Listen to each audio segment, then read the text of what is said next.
Welcome to episode 90 of Peace Talk. Thank you once again for joining. As always, one and all, shout out to those of y'all in the live chat. This recent moon in Pisces transit was definitely quite the, how do I even say it? Like divine. I don't want to call it a storm, but it is what it is. But other than that, we definitely have a super special guest today. Very, very honored to have you on board. How are you doing, Sharon? Thank you. I'm great. Thank you for having me on board at last. You're what? Yes. I said thank you for having me on board. Oh, okay. Yeah, Yeah. profile. Yeah. Yeah, Mhm. especially to have you on number 92. That's No, you mean exceptionally dope. 90. You Yeah, mean 90. episode 90. It's such to have you Yeah. on episode 90. I think that's Mhm. great numerology right there. And how about And especially because I'm Aquarius? yeah, that especially that too. Yeah, I feel that Mhm. uh, Yeah. profoundly well. So yeah, definitely awesome. How did you feel this recent moon in Pisces, which I'm sure is your lunar return? Oh wow, it has been an enormous ride. How about we go way back to the eclipse? that's what that's what has been so much for me. Like very intense, very how do I say it? Like I feel like I've just like being crunched, with so much energy. And then I just get downloads every day, just downloads, and all these things that I see in information. As soon as anyone starts talking, then I start receiving the information. So that's how it is for me. So I know I wanted to ask you because today's the 8th, and I wanted to ask you what is aspecting in my chart today because it's been like so much communication that's been coming in because I think Mercury is still in Aquarius, and it's like everything is coming towards me with communication all over the place, all at the same time, simultaneously. That's how it feels for me That's a all the really time. Mhm. that's a really great question. Let's actually look in the piece Yeah. wheel. So Okay. we do have the Mercury Sun aspect, so that makes sense. Being you have Aquarius as your sun, so it's bringing it all to your focus. But I really think what's driving this is actually Mars and Uranus, Okay. which is Okay. so Okay. close. Yeah, Mhm. if Mhm. anything, I'm even more grateful we're doing this right now because I feel like our energy is gonna help activate. Activate. Yes. Yes. Yeah, because I Yes. know you and I have a composite sun in Aries, so I didn't realize how much that definitely applies. Mhm. Mhm. Yeah. So we're in for a treat today, I can tell you that.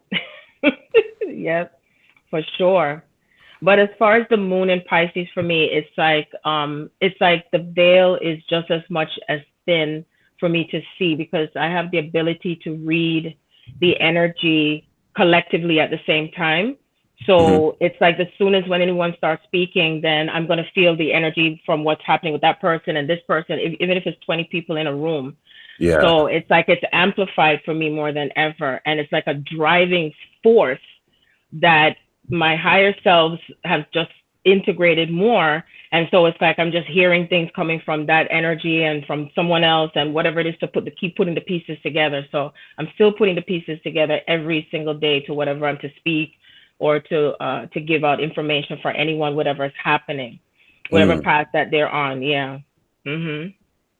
And Yeah. actually, for those who aren't aware, what is your sun, moon, and rising? My sun is Aquarius, my moon is in Pisces, my rising is Taurus, my north node is in Taurus, and I have more Pisces in my chart more than anything else. Yeah, Nice. Venus Yeah, Pisces. the Pisces Yeah. stellium is definitely no joke. Mhm. Mhm. Let's Yeah. see.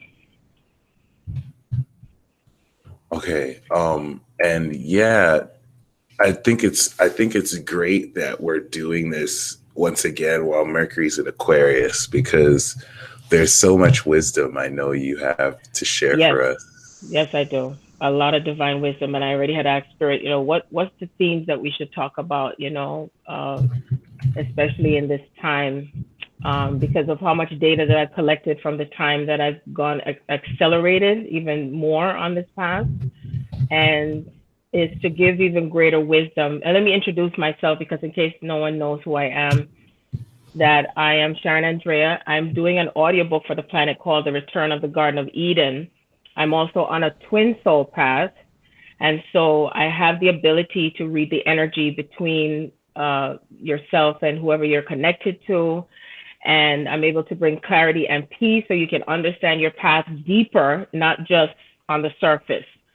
So not only that, but I also do past life regression. So I'm able to go right back into your past life and bring it into the present, because it's all happening now anyway. And it's like, I will talk for hours and hours. So it's like, if you ask me a question, I'm going to run with it. I'm going to run with it. And I'm going to go deeper and deeper. The more I talk to you, the more, I'm able to just transmute. And then you're going to shift. And I also speak in tongues. So just know, when I say tongues, I speak in ancient tongues, many ancient tongues. So if I'm speaking to you or anything that's coming through, then I'm going to be speaking in all these ancient tongues. That's going to activate you, and it's also going to heal you at the same time. And then each person that I connect to, as you receive your codes, whoever you're connected to, something's going to trigger and activate at the same time. And it's just an ongoing process, ongoing. So I do past life. I also am a medium, so I do connect to those on the other side, and know that even your ancestors, they're also going through their ascension with you at the same time. So, and we've been just moving through these energies like constantly. Like it's like, for me personally, it's like I felt like beat like a rag doll. You know what I mean? Sleep. I know that there's times when you talk about you trying to change your sleeping habits, but I can't do it either myself. It's like I can't sleep at night. I'm up at night, and I'm all the way up through the morning, and then I just get all these activations coming in. And then even if I'm sleeping, it's like for 4 or 6 hours, and I'm up again, and then it's like just constant wiring, right? Oh yeah. And that's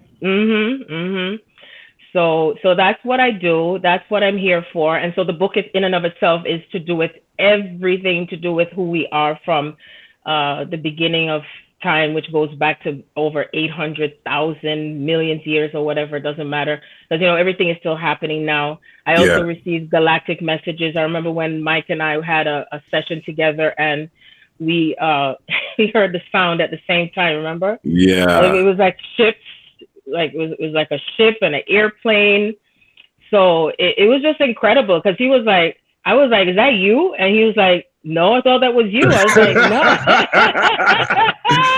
no. My gosh. You honestly, like, many times made me realize why at the time, because when we connected was the time I was getting heavy interference. Like, anytime I would do readings with Aquarius women, it wouldn't work. It would just always get interfered. And like, I didn't realize at the time how powerful you are. And you said a mouthful right now. You said that you do a lot, that someone who is skeptical about this will be like, yeah, okay. I have, from experience, not once, not twice, but 3 times, including that moment you said where you really just took over the reading that I did for you, and you gave me like divine readings, especially this very last one where, you, in fact, I wish I could speak to you longer. I just had to go early, but you, I don't know if you channeled it or just knew, but you just completely pulled up. Yeah, what was interesting, because that's how spirit does it. Like, even if, say, I'm finished with something, what we were finished with, and you said, I think you said, pray for me or meditate, something you said. And immediately it's like my higher self said, oh no, you're going to do more than that. You're going to help him to shift out something. And then I just get right into mode. It's just like, she just steps in like, ooh, this is it. And so it's like it was supposed to be that day. It was supposed to happen. And, and what's interesting is that, remember, the camera wouldn't have us see each other live. It kept freezing and everything like that. And then, and after I came up with you, I told you I had to do a reading. And do you know that the camera worked perfectly fine with me and her? It was no way. Like, yes, right after that reading? Yeah, wow. Right after that. Yes. I knew right.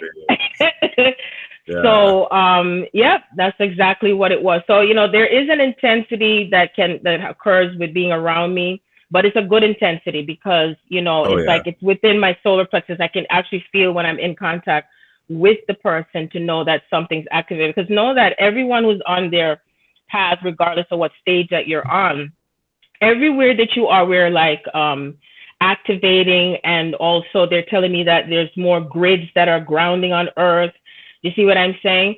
And so when we're having the sleeplessness and you might even find yourself not, eating as much and stuff like that, which is a part of the process. So just be, gentle with yourself and not be hard on yourself with what you may or may not eat or where you are, or if you end up having to leave from your location, because we're still grounding and templating these grids all around. Okay. So it's like I keep getting all these messages for what's happening between now and the middle of the year, and then towards the end of the year as we go into 2020. So, and many of us have been integrating more of our, and it's must be a lot to do with the divine masculine too as well, because there's been so much processing with anger, frustration, and it's like I collect all that data based on how many people that I've had readings, for during that course of time. So somebody asked if I'm Jamaican. Yes, I'm Jamaican too. I'm so many things. Big up. All of the massive. Oh, it's gonna come out no matter what. Oh boy, wait till the ancient tongues come out, right, Mike? You remember when that happened? Yes, the real deal. I'm the real. That's right, the real deal. I'm in a rump. I'm in a rump when it comes to the frequencies. I'm grateful for all my Aquarius sisters, especially for you. I think you definitely, once again, and I'm gonna say this once again, like you really like showed me, because you also put it in perspective. Like I realized as a Gemini sun, I'm just not as aware of the energy like you're aware. My soul is there, but I'm not at a sun level aware. So I just kind of want to recount this, because for those of you who aren't familiar with Sharon, once again, she says she's a Pisces moon, Aquarius sun. She has a Taurus North Node. So like the very first time I was going to connect with her, I was driving on the road. I think I was driving to California or on the way to Cali. And like, there was just interference. Like it was, I almost refunded her, yes, I remember. And I had to transmute that moment. I said, oh no, this is not happening. Go ahead. Yes, exactly. And I love it. You knew what was happening at the time. I knew it was happening. Yes. It was weird. Like at some point I thought maybe she was lying at some point about something, or it was just really crazy miscommunication that got squashed. We ended up having the consultation. It was amazing. It was not only amazing, you actually did a reading for me, and you read in tongues, and it really, you spoke in tongues rather, and the healing you did was very amazing. And I didn't realize how much that was faded, but once again, it was more significant because that was around the period where like readings with Scorpio and Aquarius people would just get interfered every day, all the time. And then once again, like the next part about the sound, we did hear that like humming sound or which now probably makes me feel it's some kind of spaceship or something. That was kind of oh yeah. And I've had visitation from my galactic family anyway. Like literally they were walking in the house where I was living, and I was like, I'd be hearing the fridge open up and everything, and I'm thinking it's my kids. And I'm like, oh, is who in the who? I said, where's? I said, oh, the rat them come to tease food again. And I'm like, why isn't anybody responding? And it was really them. And my kids have heard them too, and stuff like that. But we're not scared, because we know this is a part of everything coming together, for all of us. But that was an incredible time though, because I remember when you were driving, what you were mentioning, and there was like, you were like kind of mad thinking I was tricking you when that really wasn't the case. And that was just because I knew whenever that happens, I knew that there is something significant that's supposed to happen to do with me and you, and because of the messages that I bring. Okay, because even with what I've done with recording the book, I've been recording for the book since January of 2015. And there was times even when my hard drive crashed twice, okay? and all this stuff just disappeared. And I knew I was just really facing some really dark energy. I had the roof in my house was banging and everything like that. The doors was open, and I wasn't scared. I just stood in my knowing. You know what I mean? And I said, I knew that I'm here to bring very powerful messages. But I just know that I stay on path. I speak my truth and I walk it, and I continue to, to bring the messages. And each time I'm just in gratitude when someone tells me they've empowered themselves even more, or whatever contact I make with you, I know something is going to harmonize, and that we step out of the fear and all the illusions. You see what I'm saying? Yeah. And that's one of the greatest things. And each one of us that just keep awakening to ourselves on a big, greater level. Because I know that when the messages come, even like, sometimes it's like, oh boy, that's a lot of information. And I got it with Sharon, you got to take it in dosages. Because my segments are like 2 hours, 3 hours, 4. And when I saw Mike, some of my episodes were like 3 hours. I was like, yes, my family. Yeah. Yeah. Oh yeah. Wow. Yep. Yeah, because, anything to stop it, and, we're not stopping. No, not at all. And that's one thing I wish I had greater, because like even right now, I thankfully you open my channel so much. So like I'm picking up a lot, like, for example, that you are this hub and source of like divine activation. So anyone who's currently watching this right now is getting healed right now, is getting activated. Like she just comes from her. And it's high divine energy. And then also because we're connecting too, that's also another activation, like I said before. So I think it's great that Mars is on Uranus right now. It's like within degrees. It's on my ass right now, you said? No, it's not.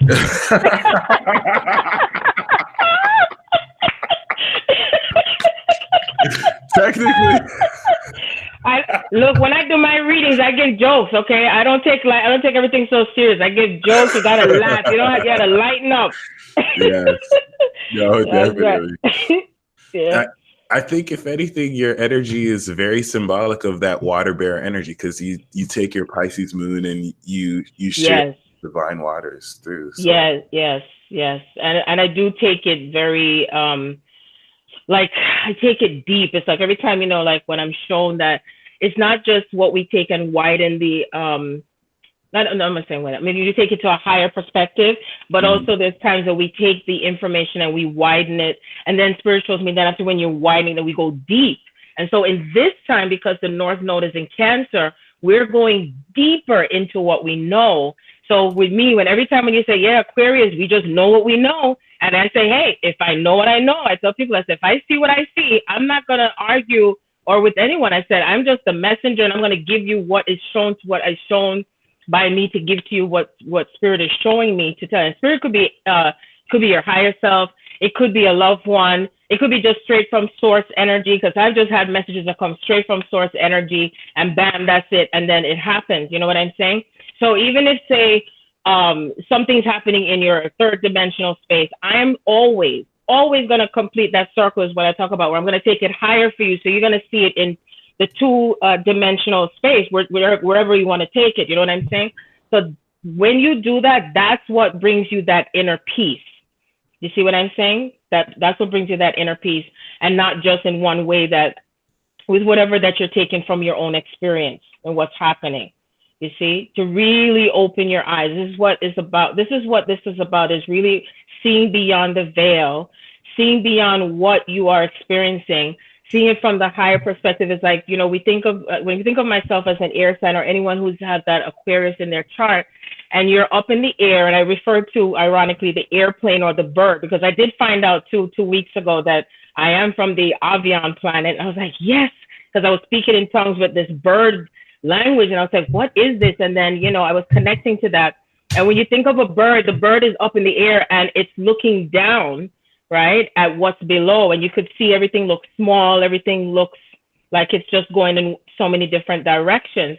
But when you also look from that perspective, then you're taking that data, that information, and applying it to what you know, and then you can make another choice, you see. But always bring all your pieces together, because that's a part of what or who I am is helping you to bring all the pieces together and not leaving anything out. You know, as they say, the sin is really Aramaic, means what's missing. It's not about, oh, I'm doing something wrong and all that dogmatic type of talking. You see what I'm saying? Yeah. So that's the difference. Yeah, that's the difference.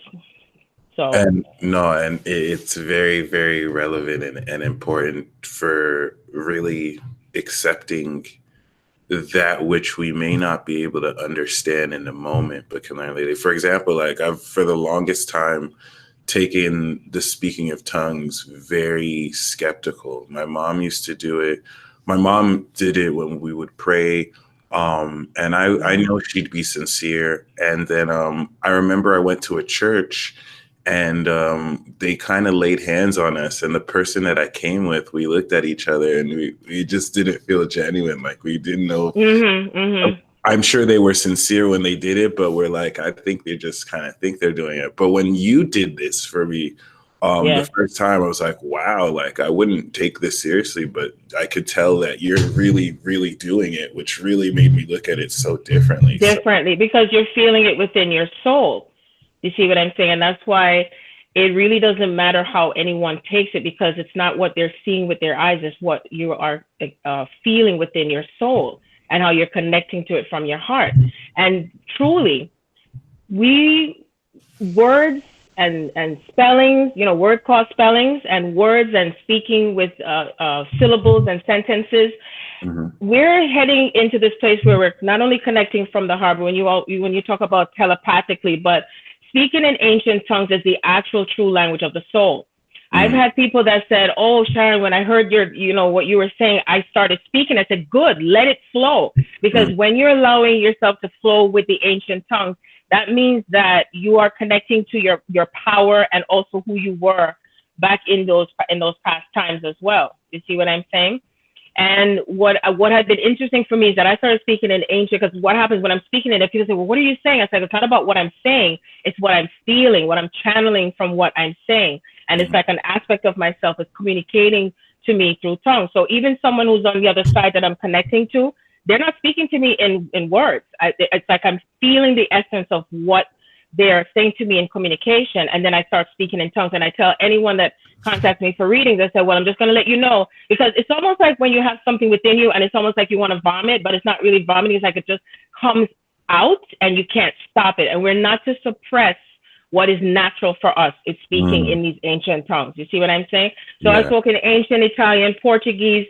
There's also some African dialects, because I've been in every corner of the world where I've incarnated, especially the Chinese, Indian, Asian, I should say Indian lineages, because I have a connection to Asia as well, very, very strongly.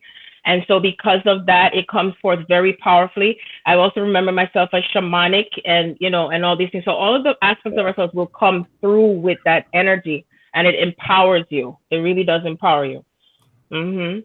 That's beautiful. And where are you based in right now?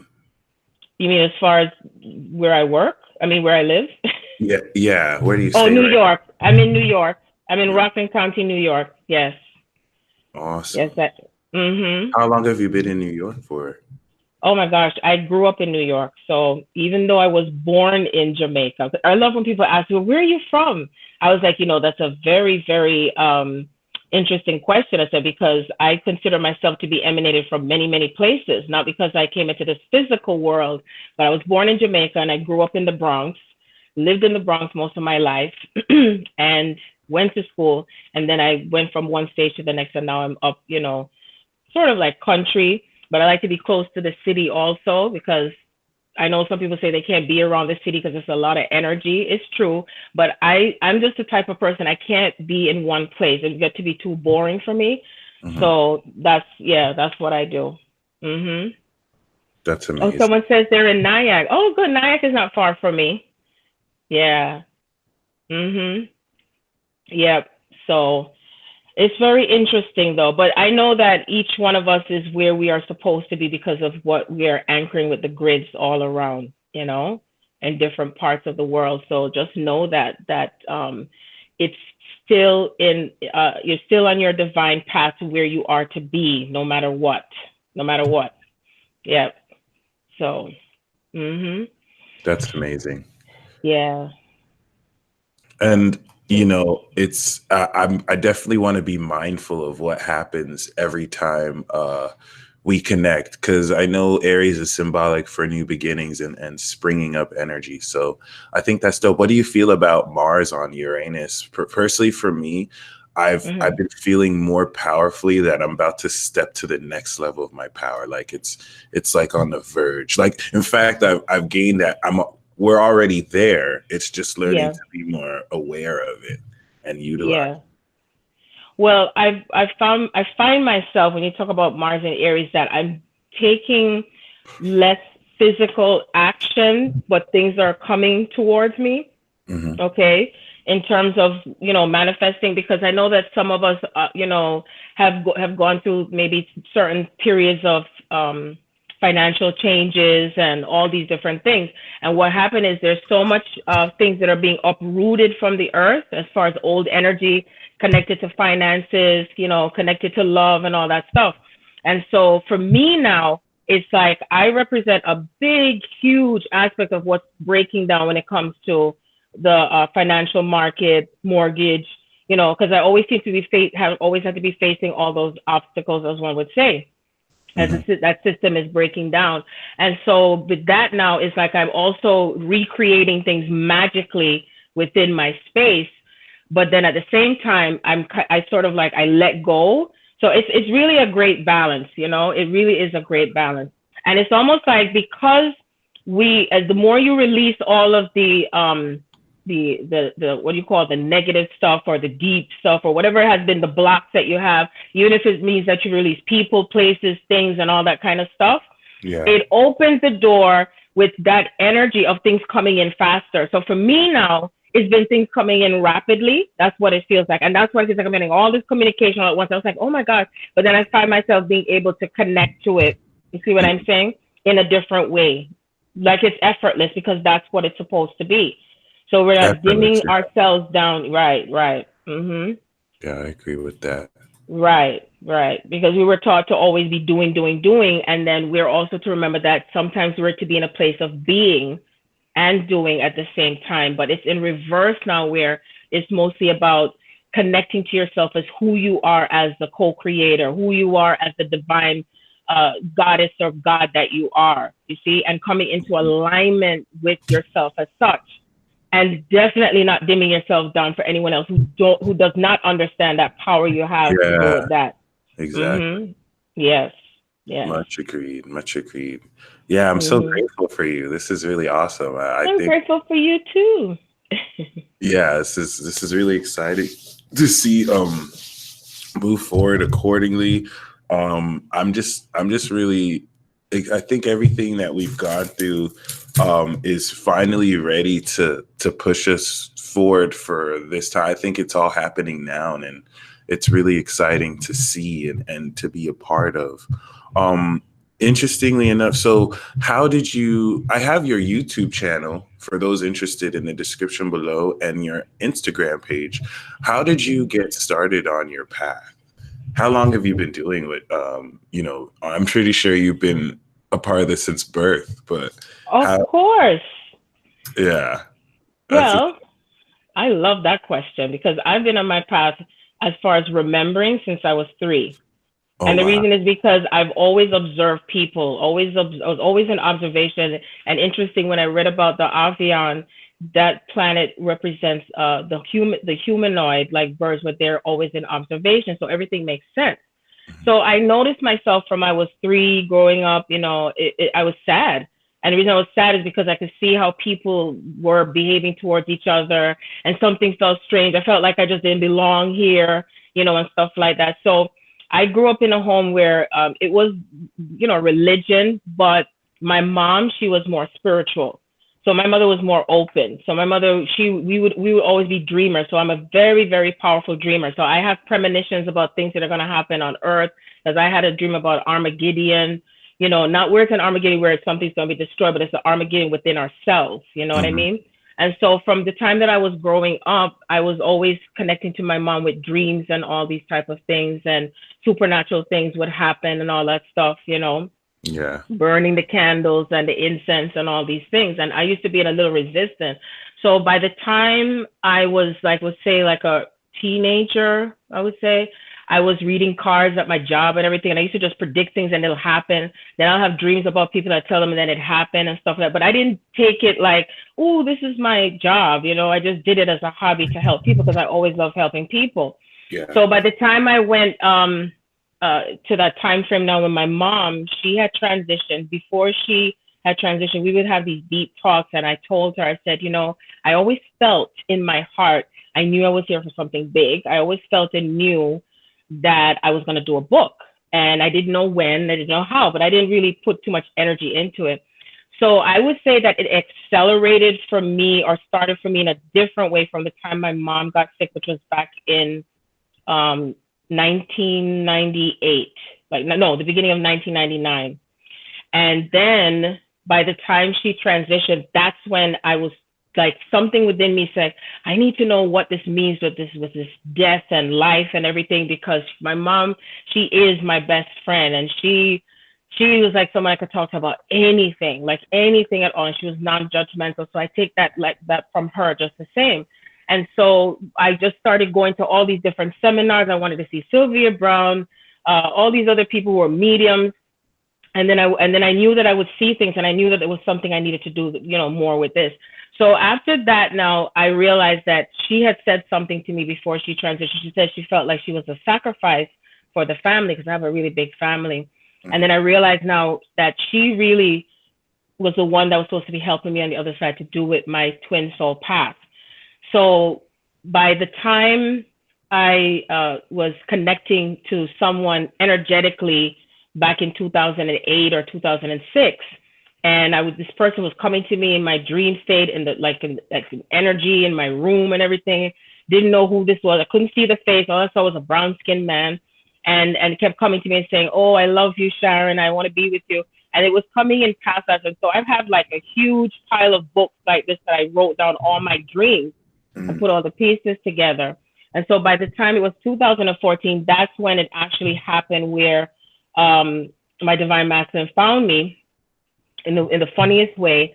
And we are a primordial twin flame, template from ancient times. Nice. And everything made a lot of sense to me why, you know, I connected to him. And I went into my, what they call the dark night of the soul thing, what they call it. And everyone that knew me, I'm not the type of person to be depressed. So when I went into that mode for like 3-4 months in the summer of 2014, within myself, I knew it was spiritual.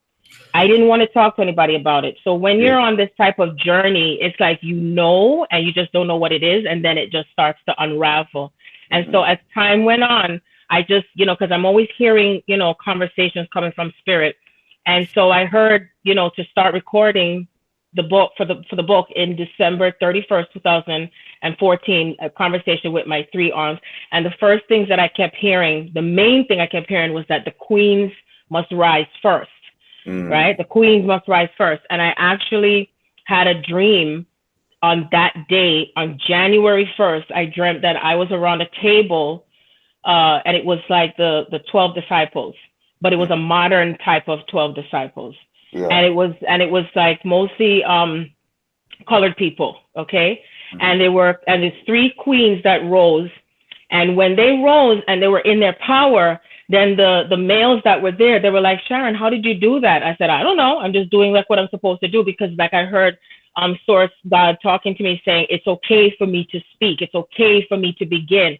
And it was actually my 12 disciples. That's what it was like, how it was shown to me in the dream. Yeah. And I knew something big was happening. And when I was driving, going back home that January 2nd, I heard the voice say to me, this was source energy, because I know when it's source energy, say to me, did you know that you and him were king and queen in a past life? And I'm like, really? And they were like, yes. And I was like, oh, who? And they said, well, go home and find out. And I went, you know, I drove home really quick, and I was so excited like a child.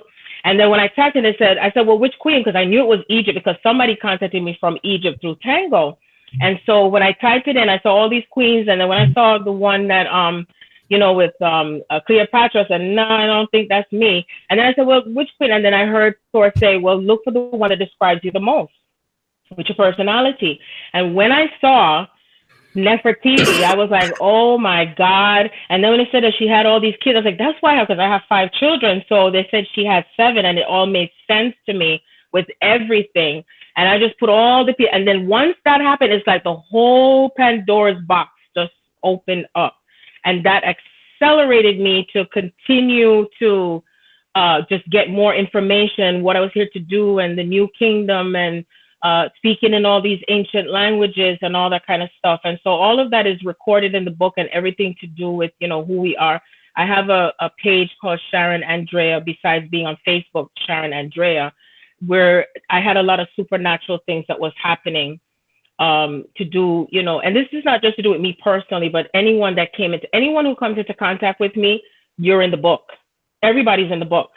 Because the book, remember, Mike, you and someone else I know, the only ones that said that, you said to me the first time when we spoke, you said that the book that I'm doing is like the Bible. And I said, oh my God. I said, it's the modern Bible. It's the modern way of being. It's the new way. That's why I knew I came in as an Aquarian, because this is the new way of how we're being, the new thoughts, the new aspect of how we're bringing things together with relationships, how we are together, living in a conscious community, living consciously, right? Stepping out of our fears and really owning who you are. You know what I mean? So I have like specific mottos to how you can get through that part of yourself, because each time you come to face with yourself, because everybody represents a mirror, it's not just your twin. Everybody is a mirror for you. And I say that when you allow yourself to detach from the experiences and detach from the outcomes and detach from the circumstances, you are able to step even greater into your power. You see what I'm saying? And right. Where you're not connecting to it too emotionally or something like that. So basically that's kind of like to kind of sum it up to what started my path accelerating more and more and more. And the thing for me is that everything for me is just rapid. It's like everything for me is just, I'm just like the mad scientist. Like I get downloads, papers, printouts, this, that, videos, everything. I collect all the data, then I shift through and I listen to some people. It's like, nope, that's not coming with us. Okay, this is staying with us. Nope, that's not. And that's what I'm here. And I transmute out all this energy. I've had ancestors, like right now where I live, I'm on the ground of the Underground Railroad where the slaves came, and I knew I had a connection to Harriet Tubman. So it's like, for me, it represents freedom, freedom, freedom, freedom. That's who I am. And that's why I allow everyone to be who they are.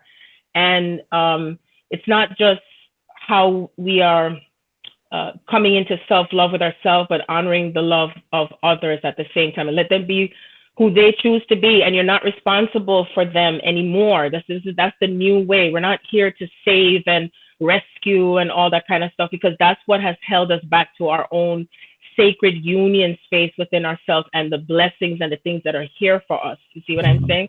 Because that's some of the stuff that's so attached to some of us, and it's time to just keep letting go and letting go and letting go. You know what I mean? It's amazing. I personally had channeled 2014 to 2016. The divine feminine had to wake up first. So I love how you said the queens have to wake up first, and then 2017 to 2019 is the masculine. Like this year, finally, the men are kind of evolving as well, and then we move forward together. So that it's amazing. I love the way you said it, and I also think it's amazing and so symbolic that, a woman representing Aquarius is writing this newer age Bible. I don't even want to call it new age, but this newer iteration of this book, which is really not only symbolic, but I can't really wait to read it. I think this is going to speak. You're going to be listening to it, honey bunch, not reading. It's an audio book, right? Yeah, it's an audio book. You're going to hear me speaking. You're going to hear me speaking, singing, laughing. There's music, dance. I'm taking us all back to everything. I'm discussing the divine feminine, divine masculine, sacred sexuality. We're talking about sacred sexuality and what that means for us, what it means for the planet.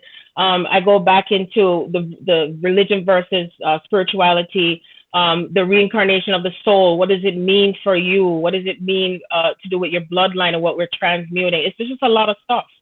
Everything is covered in there, everything. So, what is important, again, is that this is what we're embarking on is never been done before. We never have reached this far in what we are. So even when someone says, well, Sharon, what do you feel how it's going to look in the next? And I said, well, the one thing that was shown to me is that we're bringing both worlds together. We're integrating heaven and earth.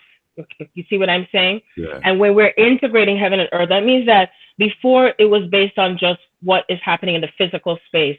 This is also about who you are as a soul being, right? And how you're connecting to the spirit world and bringing it together in one element. Do you see what I'm saying? And we're not getting rid of one thing. So of course the body is going to be going through changes, because I even talk about, what's going to happen as our bodies go through changes and coming back to that crystalline state. I talk about all the different planets. Some may connect to Andromeda, some may connect to Arcturian. I connect to Sirian, Palladian, Orion, and now Avian. So, and I love it. It gets me excited. These things like this is what gets me excited. Okay, connecting to it like greatly, because I speak about and say, do you know that there are universes among universes among universes among universe? It goes on and on.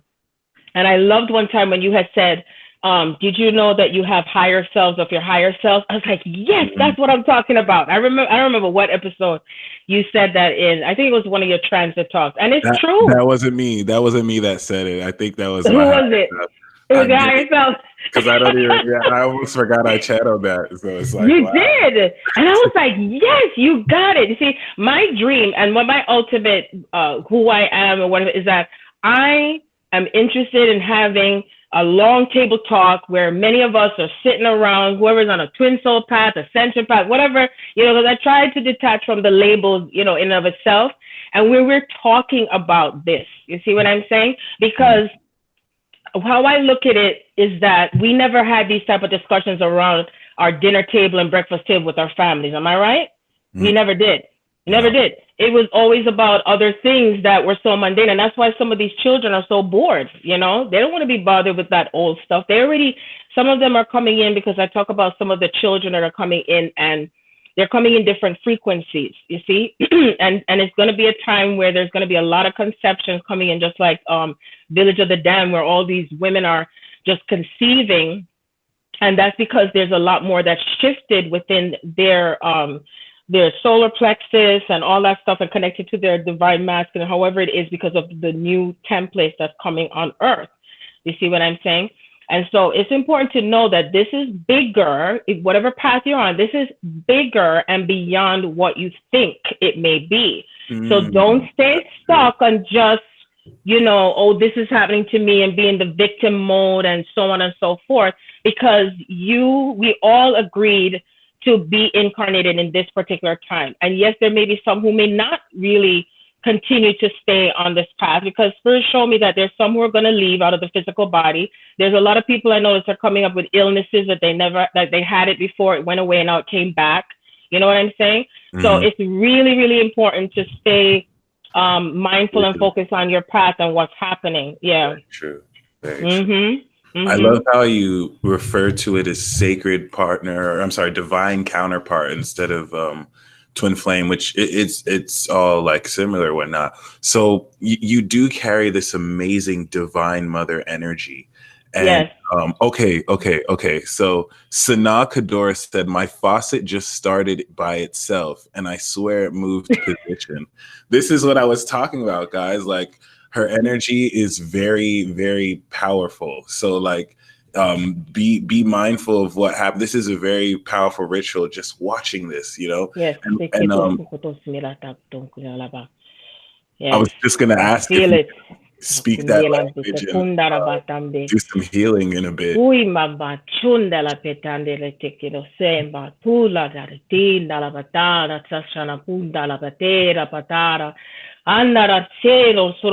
like I feel like it was already wanting to come out, but I didn't want to just interrupt, and I could feel the energy of everyone that's on and whoever is listening, because what they're showing me is that we're activating, you're all activating your true self and who you're connected to. That's it. Because we were all in that one tribe, you know, that tribe, the tribe, you know. And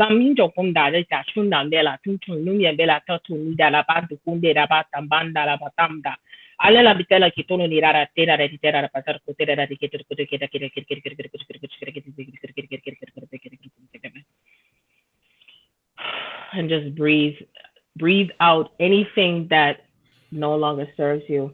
And so just let's do this again with what you can feel within your solar plexus, because we're retemplating everything that is coming together as who you are with your divine partners, and everything is in a union space. We're talking about what you're manifesting in the physical space as far as your wealth is concerned and your health. Okay. I hate to interrupt. Some of you, yes. I hate to interrupt, but Brito, just like everyone else said, they have chills, and she's downloading so much right now. So you're so right about connecting with your truest self. This is happening, y'all. This is happening right now. This is amazing. Super amazing.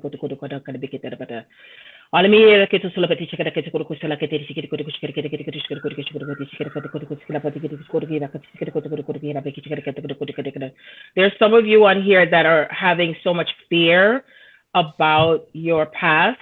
Yeah. Okay. And to let go, that even if you have family members who don't understand, let it go. You have to be at a place where you just don't give a fuck. Okay. Yeah. Really just can't have any fucks to give.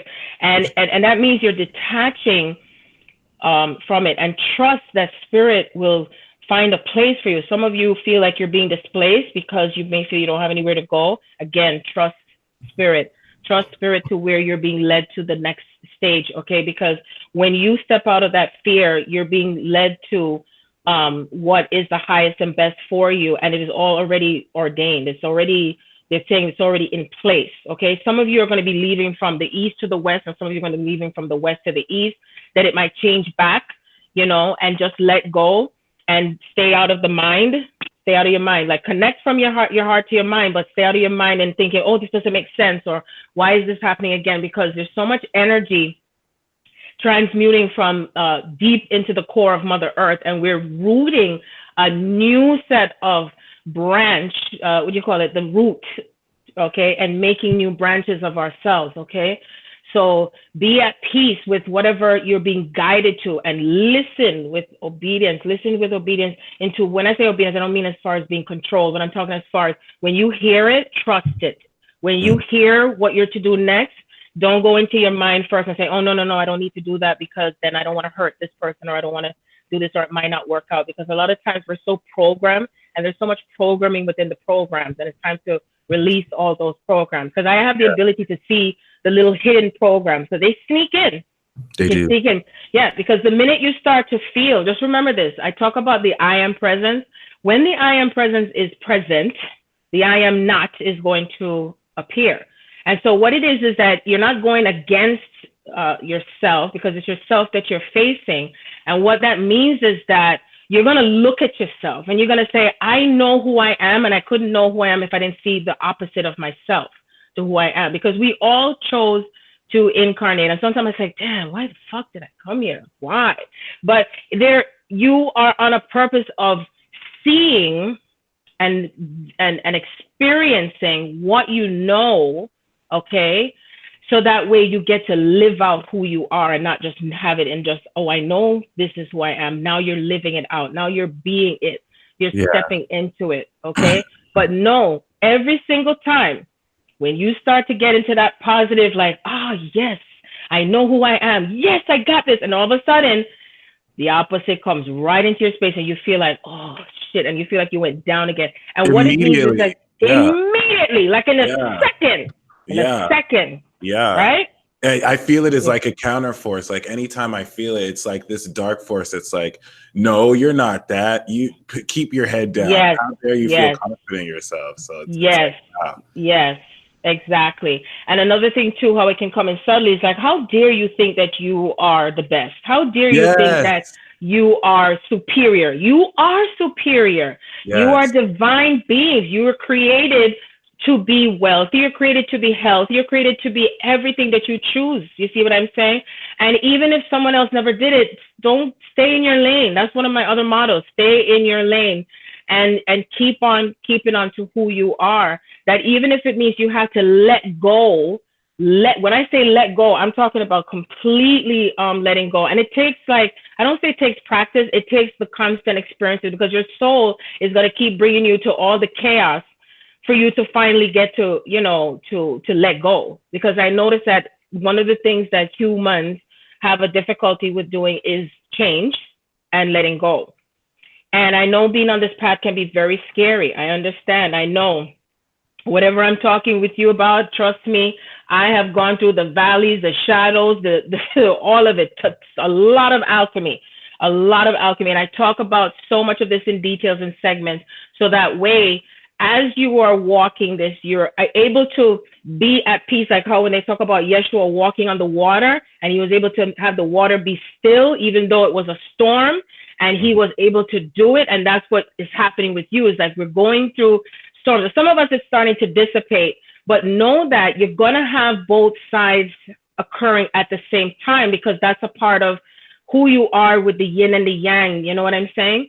Now, yeah, another thing too is to also pay attention to your dreams. Pay attention to, if you're on that twin soul path, that whatever is being shown to you from that person, don't take it personal. Don't take it personal with everyone, with whatever's coming up, even if they're a son of a bitch, whatever you want to call it. But be mindful of not calling the names, because it's echoing back to you. Okay. And everything is in energy now, because that portal is open up so much now. The portal is open up wide, that things are coming in and leaving out. They're coming in and leaving out. And the more you allow yourself to understand on both sides to what is showing, because you're sharing that same energy.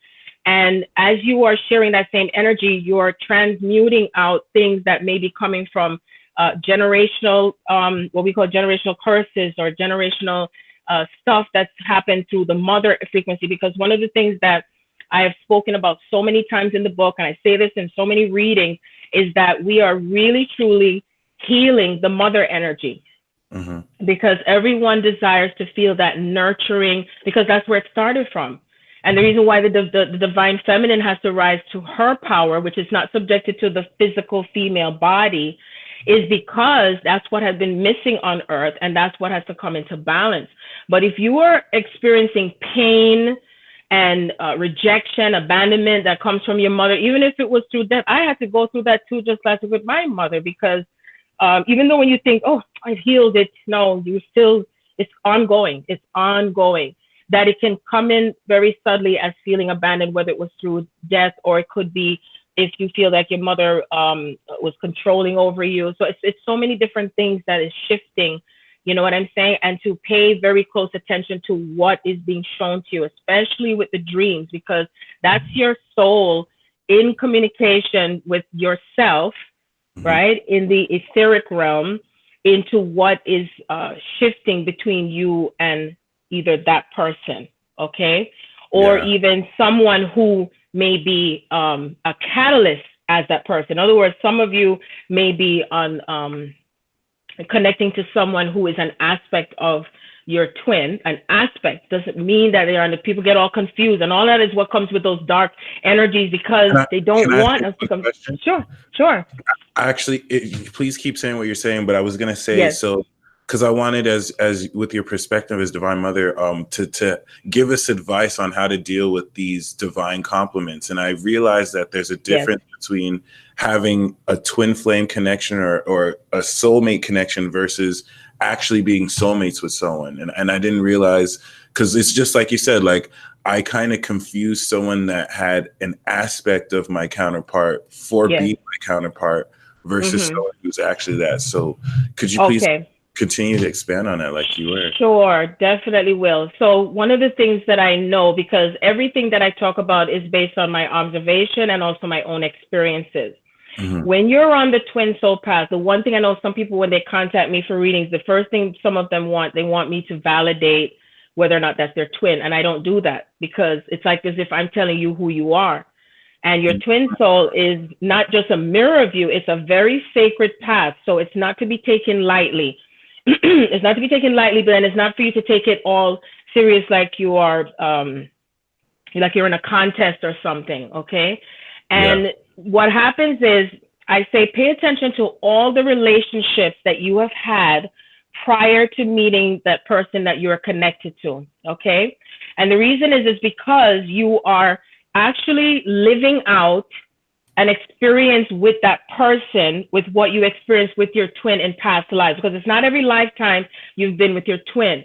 And what I want you to understand, before Spirit is guiding me to say this especially, everyone started out from being the light, and we all agreed to incarnate, to know ourselves and to come back to ourselves by going through the darkness, by going into the density of this earth, okay? And so you gain experience, and the experience, you take it with knowledge, and then the knowledge becomes wisdom, but you have to apply the wisdom from the knowledge. And so when you're looking at your twin soul, bless them on both sides, whether you're in the masculine space or the feminine, because you both agreed from a soul level that you were going to gain all these experiences so you can know thyself. You can't know yourself if you don't go through the opposites or the contrast, is what I call it, or what you're not. Okay. And so each lifetime, you may have had an experience with someone else who may have been just a soulmate, and that soulmate is helping you to become more, I would say, in that power, because both of you can't come together in a greater space until you're both like as equals, okay? Energetically first, because it can be very intense. So when you have someone in your past that you had a relationship with, think back to what it is that you had to move through to heal with that person, because 99.99, that is something that you've had to work through with healing before you get to be with your twin. There might even be moments where you're with your twin and you're living with them. I've heard where they move out because you are really having to, how do I call it? Like shift through energies of experiences that you've had to get back to that wholesomeness and get back to pure love. Because that's what we're returning back to, pure love. Now, some of you may even meet catalysts, and the catalyst is someone that is close to like being your twin, but they're not 100%. That's something that you would know. When I met my twin, I said, wow, he's like 99.99% of who I've been looking for, but he found me. But the thing is, just because it's 99.9 doesn't mean that you're exactly alike, because one may represent the light, one may represent the contrast to who you are, or the opposite, or the shadow, as one would say. Then I also had the great pleasure of meeting a divine complement, which is his brother. So I have two divine masculine, and it's because of who I am and what I am here to do with and for the planet and with others, because I'm the original twin flame pair. So I have divine codes within me to help each person to get into their divine union, okay, their sacred union. And one of the things that has been the missing ingredient to what most people they run away from it, is being in love, And so if you're in fear of being in love with who you're with already, then that's something for you to think about, what it is that you are working through in terms of being able to come back to that space of being in love. And I'm not talking about just saying, I love you to someone, okay? Because your twin will show up in energy through others, okay? And it's important not to be judgmental when they come your way. Pay attention, because you're going to see the signs, and it's going to come from that person. So it's almost like you're going through versions of your twin until you get to the ultimate. And I said that to my divine complement, because when I saw he had, baby mothers, and I had, I had two sets of different children, and I said, wow, I said, I'm your last stop. And I said those words because you go through versions of the self. You go through versions of maybe the shadow. Then you might have the ultimate love experience. Then all of a sudden it changes because you're working through, I would say, coming back into being in your own sovereignty, into your own power within yourself. You must be within your own power within yourself in order, I would say, to be able to be in a harmonious space. Because it's not just, oh, I want to get down with my twin, and so, because it's not just the physical person, it's also everyone. Like, are you able to be in love with yourself, that person, and then also creating that third energy? Because your twin is also God. Your twin is also goddess. Okay, that's how powerful it is. It's beyond the physical person. It is like that. I had the pleasure of walking into Bed Bath & Beyond, and I heard the Holy Spirit say, did you know that you were making love to me in the bed? I'm like, what did you say? And I stood there, like they say, dead ass in the store, and I couldn't believe what I was hearing. And I was like, oh my God. And it takes you to a whole new level. Yeah. That it's not about just the person itself. And it's amazing because it's like you're having a love affair with God. That's what it is.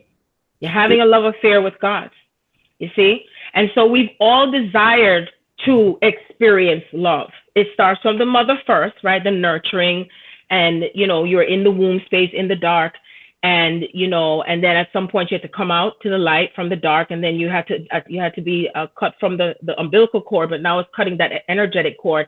And then you recreate that love with someone else, right? And have something that's created from that energy, whether it's a child or something else. And so we are recreating ourselves, remember ourselves as God and Goddess through the element of the Christ consciousness, right?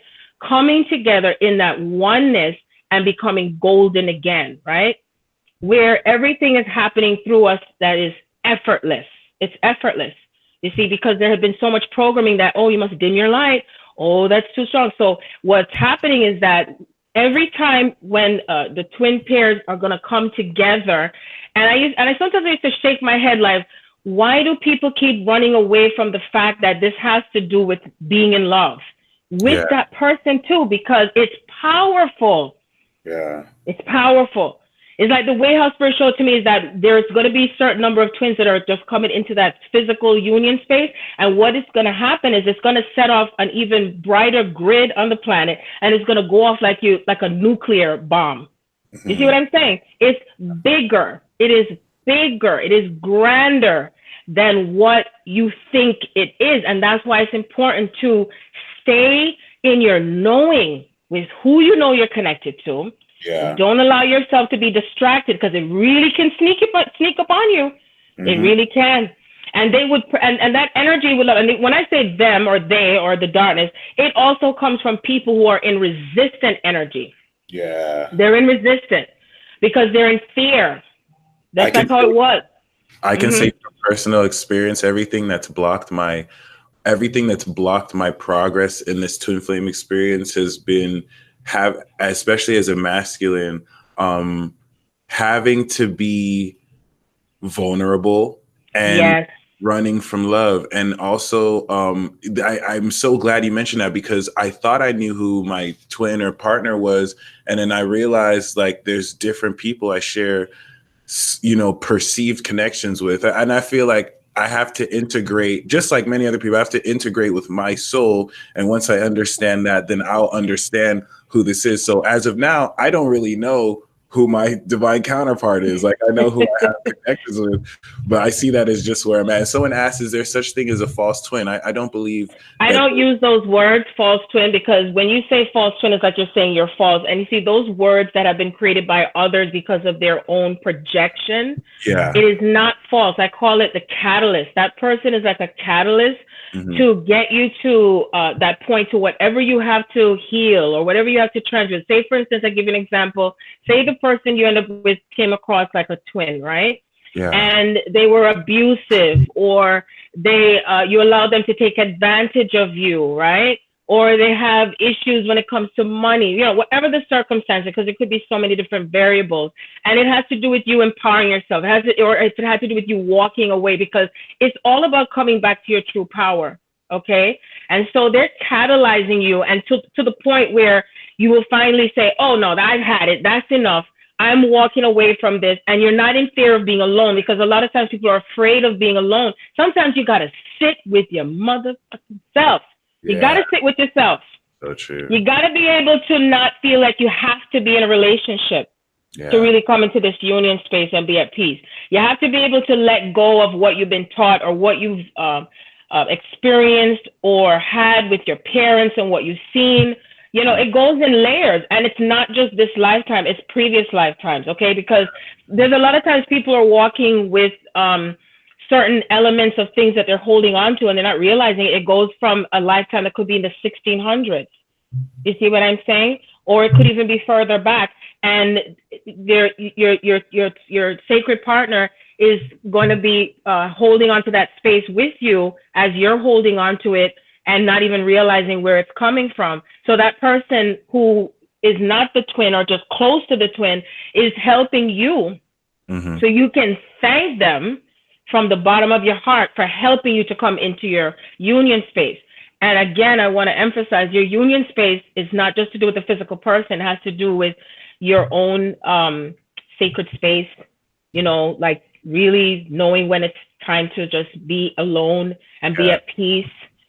It also involves your passion, your path. Be on your path. Be, follow your passion. So even if it goes against your family, or it goes against what's customary or whatever is traditional, you see, following your heart, that's a part of your union. And if your union is being together, like if your heart is saying, I know this is weird, but we just need to get together instantly, and even the traditional way of waiting and getting to know, is just like yes. Or even if you're on a path where the person's younger than you, or older than you, or you're of a different race, or, you know, it's all these barriers and blocks that we're breaking down. This is a huge, monumental thing that's happening. The beautiful thing is that there is more of us awakening, and there's more light quotants that are coming from, you know, the other planets. And even they told me that there's other universes that is helping us, because this is the only planet that was used as an experiment to be able to go through what we are experiencing right now, like a project. Okay. And, you know, as you continue to bring forth yourself with what you're bringing together with all of this information, and stepping into your power and all of this magic, and it's like a magnetic type of force that's occurring here. Very, very magnetic. And that's the reason why you're experiencing the chaos, because you have to have everything start to break down around you in order to rebuild yourself back together again to your true self, You see what I'm saying? Yeah. So yes. And sometimes you have to even get to that place where you're healing, even with intimacy. Like there's some who are not even able to be intimate with someone. And intimacy, when I talk about intimacy, is even be able to just have a comfortable conversation, that you can hug a person, touch, laugh, and be authentic. Very important to be authentic. So that person could also be a catalyst to get you to a place to be authentic, to get you to a place to be able to be, to express yourself. Okay. Yeah. No, definitely. And it's definitely been quite the path. I think people sometimes could be impatient. They forget, like, it's a process. It's a process. Yes, it is a process. And think about that. If you have accumulated over 500, 800,000 lifetimes, you heard me, over 500, 800,000 lifetimes of energy. And, you know, even if you have a loved one that's transitioned, they're helping you also to get into your union space, because I've had a lot of ancestors come to visit me, thanking me, for being here. And you have your ancestors also that are working with you to come into that union space. And that union space even represents your own inner freedom. And then it shows externally, you see? Wow. And there's nothing. The other thing too, what boggles my mind is that everything is coming together mentally with healing, emotionally, spiritually, etherically, and physically. And that entire union space energy is all of it. And it's not about, oh, I'm going to go find someone else because, no, because you're still going to have to heal something to do with another person. So you must face yourself. Face yourself. Because it's going to keep following you, and you're just going to, your soul is going to recreate someone else to come into your space that you're still going to have to face what you need to face that you didn't face before. Am I correct? That's so true. That's yes. True. Yeah. Yep. And it's like going in a circle, a different type of circle. You know what I mean? Yep. Yeah. Yep. That's right. So it can be quite tricky, or I should say, I'm gonna say tricky. I call it delicate surgery. That's what I call this journey, especially to do with if you're on a twin soul path. It can be quite like delicate surgery, but you know what? You can do it. You can do it because spirit is gonna always send someone to just come right in the nick of time if you feel like you just can't go any longer or this is too much, because you knew you could do it, and that's why you're here. And we're all avatars, and it's to awaken and to ignite yourself as an avatar that you are. Every time I think about, oh, I can't wait to fly. What? Like before I said, oh, I would like, with my kids say, hey, go get me this for me. Now I said, well, I'm looking forward to it. I'm going to say, hey, come here to me, object. I feel you. Just for like, real. why can't I do that yet, right? Right. That's right. But, because we have to come within integrity with a lot of things, you see, because it can be very easy, like I've heard you talk before, where the gods have come before each other and there was a war. It was a power struggle and a war. And, there's a lot of energy coming up to do with Atlantis and Lemuria also. I mean, it's just a lot of stuff that's been coming up to the surface, I haven't even touched on it. Yes. Oh, yes. But with all the retrogrades and the eclipses and all that stuff, it had to tear and pull things out. It had to just like left, right, and center. So that way now, for those who are have quite accelerated even greater on the path, it's like things are now, like what they show me is that the way when things feel like it was pushing against you, now things are in reverse, because they keep telling me the curse is reversed. The curse is reversed. I just keep hearing it. Reverse the curse. Reverse. Yes. Amazing. That's right. Amazing indeed. Did I leave anything out just in case? Because I know I will talk and talk. No, I'm definitely going to invite you back on for more like focus. Oh, I already knew that. Knew that. Spirit told me that. It's going to be dope. You're all going to see a lot of Sharon very soon. Oh my gosh. Amazing. Let's play the 3 questions game, the infamous 3 questions. Yeah, game. I got my questions ready because I knew you were coming with that. Nice. All right. Okay. I usually have you go first, but I'm gonna go first this time. Oh, okay.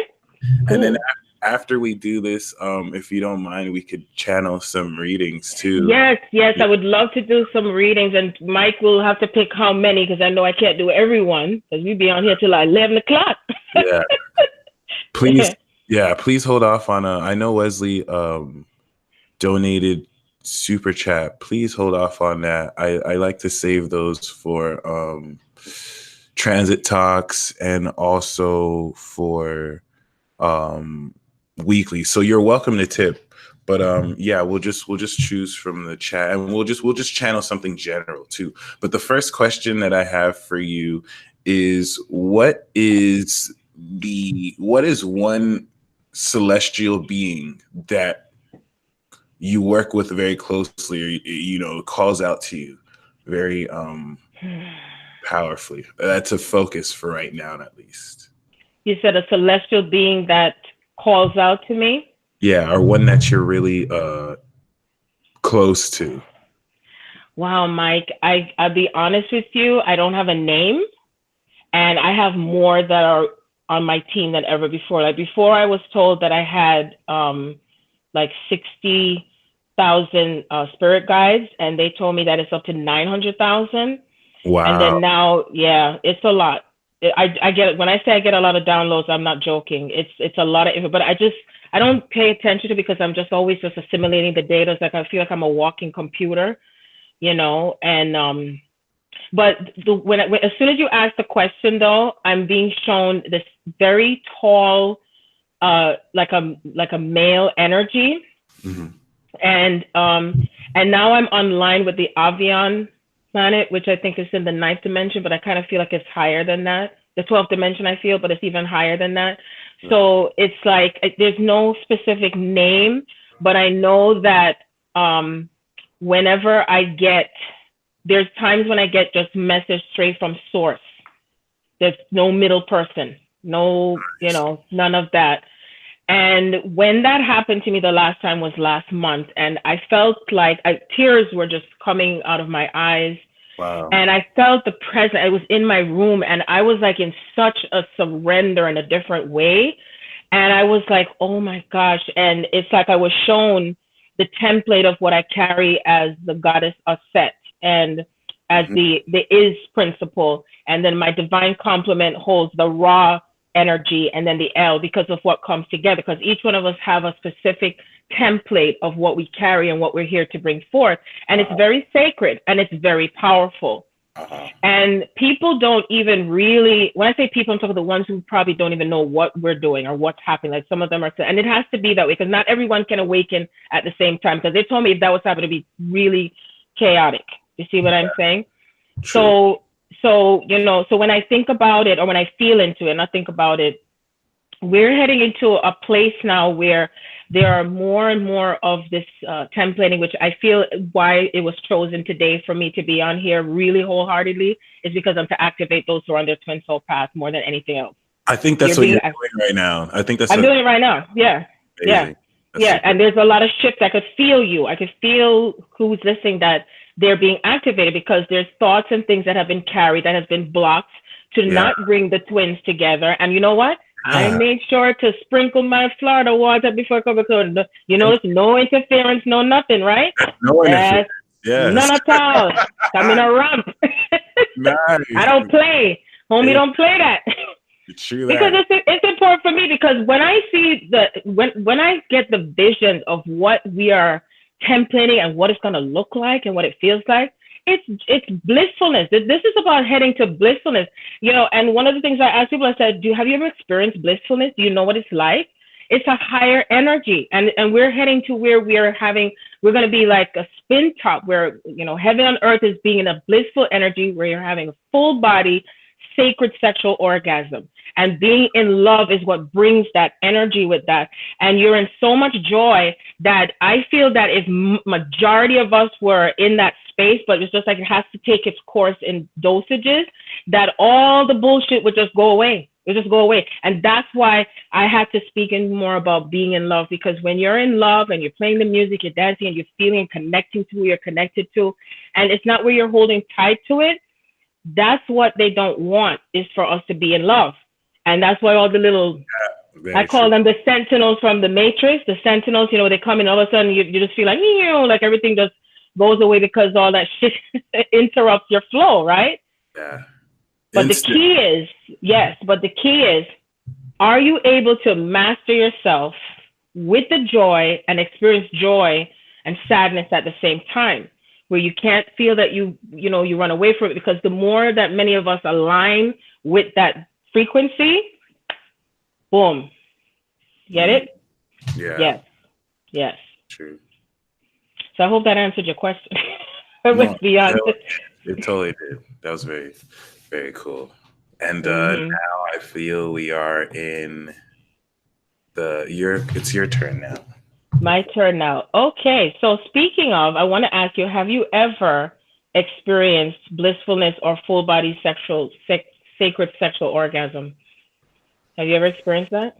That's a very great question, because I didn't realize, thankfully I have Venus in the 12th, so like I can, with this twin flame journey, even though it's been solely like very lonely, I've been connecting more with my sexual energy more than I ever thought possible. So I've been experiencing stuff. I didn't realize I was secretly getting trained for that moment, because I didn't realize, because I got, especially in the case of orgasm, I got to a point where I didn't even know I can have multiple orgasms. I thought that was just possible for, I thought it was just maybe women who could do that. So I didn't realize how through this like more sexual training, I've been training to like get my body to that point. And I've like certain breakthroughs. And I think it's so funny that you say that, because I think now more than ever, I'm finally ready to have that full body. But no, I don't think I've had that full body. And I feel like I'm being blocked from it, partially by myself and then partially from other entities. So you asking that, I know for a fact that that's what's going to happen soon. I think next I'm going to step into that. I've gotten close, but no, not really. And this is without even having intercourse, right? Just having having a full body orgasm does not necessarily entail having that physical person with you. And I already had that experience several times, and also merged with both of my divine masculine energetically. And one time it was physically with one and energetically with the other. And what I was hearing, if you don't mind me telling you what, because I'm hearing what it is that a lot of times there's many who they're on the path, and then you kind of like turn away from it or ignore it because you're like, oh, I don't want to make it feel like I'm obsessed with another person, but that's not what it is. Yeah. And so when you turn away from it, that energy is like, yeah, we don't want you to really go too much into it, because that means you're going to get closer to, what's divine here. And it was taught in many of the religious structures, okay, about, you must cover up yourself, or you can't talk about sex. And that the only way that you're experiencing sex is just with the lower parts of your body. And full body sacred orgasm is very sacred. It's also about feeling all of the organs of your body accelerated. I would say when I experienced it several times, it's almost like being at 200,000 watts. I mean, I was having it so powerful that when back in 2015, I was kept isolated from people and all kind of anything for at least 5-6 months recording the book. And my soul was above my body. So I was walking around the house like I was on stilts. And I was feeling so powerful. It was so wonderful. And when I felt it, my heart was activating every part of me. I didn't need any food. I wasn't eating. I wasn't drinking. Wow. I was like, and I didn't give a fuck about no bills. The phone still stayed on. I don't know how that happened, because I wasn't paying attention to nothing. And that's what we're heading back to on Earth. And also being in love and being in that sacred sexual love is where we're going to be in love with each other. You're going to find yourself even being in love with a cockroach. Like you find yourself in love with another person, but it doesn't mean that you're necessarily going to involve physically sexually, because it's a merge. When you leave out of your body, it's a merge. And when you're merged at that frequency, everything else just falls away, and you're just in a total space of blissfulness. And so I was in that space for 2 weeks straight. And then I started to feel myself descend back into my body. And I started to say, oh no, I don't want this to happen. I want to keep it going, because I knew how wonderful. And I was like, oh my God, I got to tell somebody. But you know that time when you want to tell somebody, like, what are you talking about? No, you're fucking crazy, whatever, right? But I was supposed to say, because it's going to happen. And I had I'm heterosexual. And I found myself being attracted to another female, because that's how powerful this in love is going to be. Oh, yeah. You see what I'm saying? You will find yourself wanting to merge, and it makes you feel excited, because when you're excited, if everyone was in that excited space with your whole body, what's going to happen is the trees, the flowers, the plants are going to start. They showed it to me. Like the colors are going to be more vibrant. Yeah. What's going to happen is that things are going to flourish. Like the tomatoes are going to be bigger. There's gold that's hidden in the core of the earth, that things are going to come to the surface. There's a lot of things that they showed me what's going to happen when, and that's the reason why many of you may have felt like energy trying to stop you, because of what's coming. And that's why the curse that's reversed is for us not to dumb down ourselves anymore, but you must clear out the blocks to be able to get to experience, and don't run away from what it is that you know is true in your heart, to who you're connected to. Don't go by what they may or may not do, because spirit did that on purpose, that they don't respond to you, they don't do anything with you, because you must go deep into yourself as to where or what you're feeling that's triggering you. You see what I'm saying? I have Right. like a special block too. Like, I didn't realize that this is what, because it happens outside of just orgasms. Every time I have an experience, once Yes. I think it's an unconscious response that I might have done unconsciously, but it's like Mm-hmm. once I get to a certain point where I'm about to lose control and enter it, my body just shuts down. It's just like, and then I start to Yes. come back down. So it's like Yes. I've never really passed that. So I mean, hopefully those blocks are completely removed. I think Yeah, that, I mean, the moment I say when we're releasing blocks, you don't have to necessarily say you go into a ritual. Sometimes it's just when you're bringing it into awareness, because you're bringing what is unconscious and making it conscious.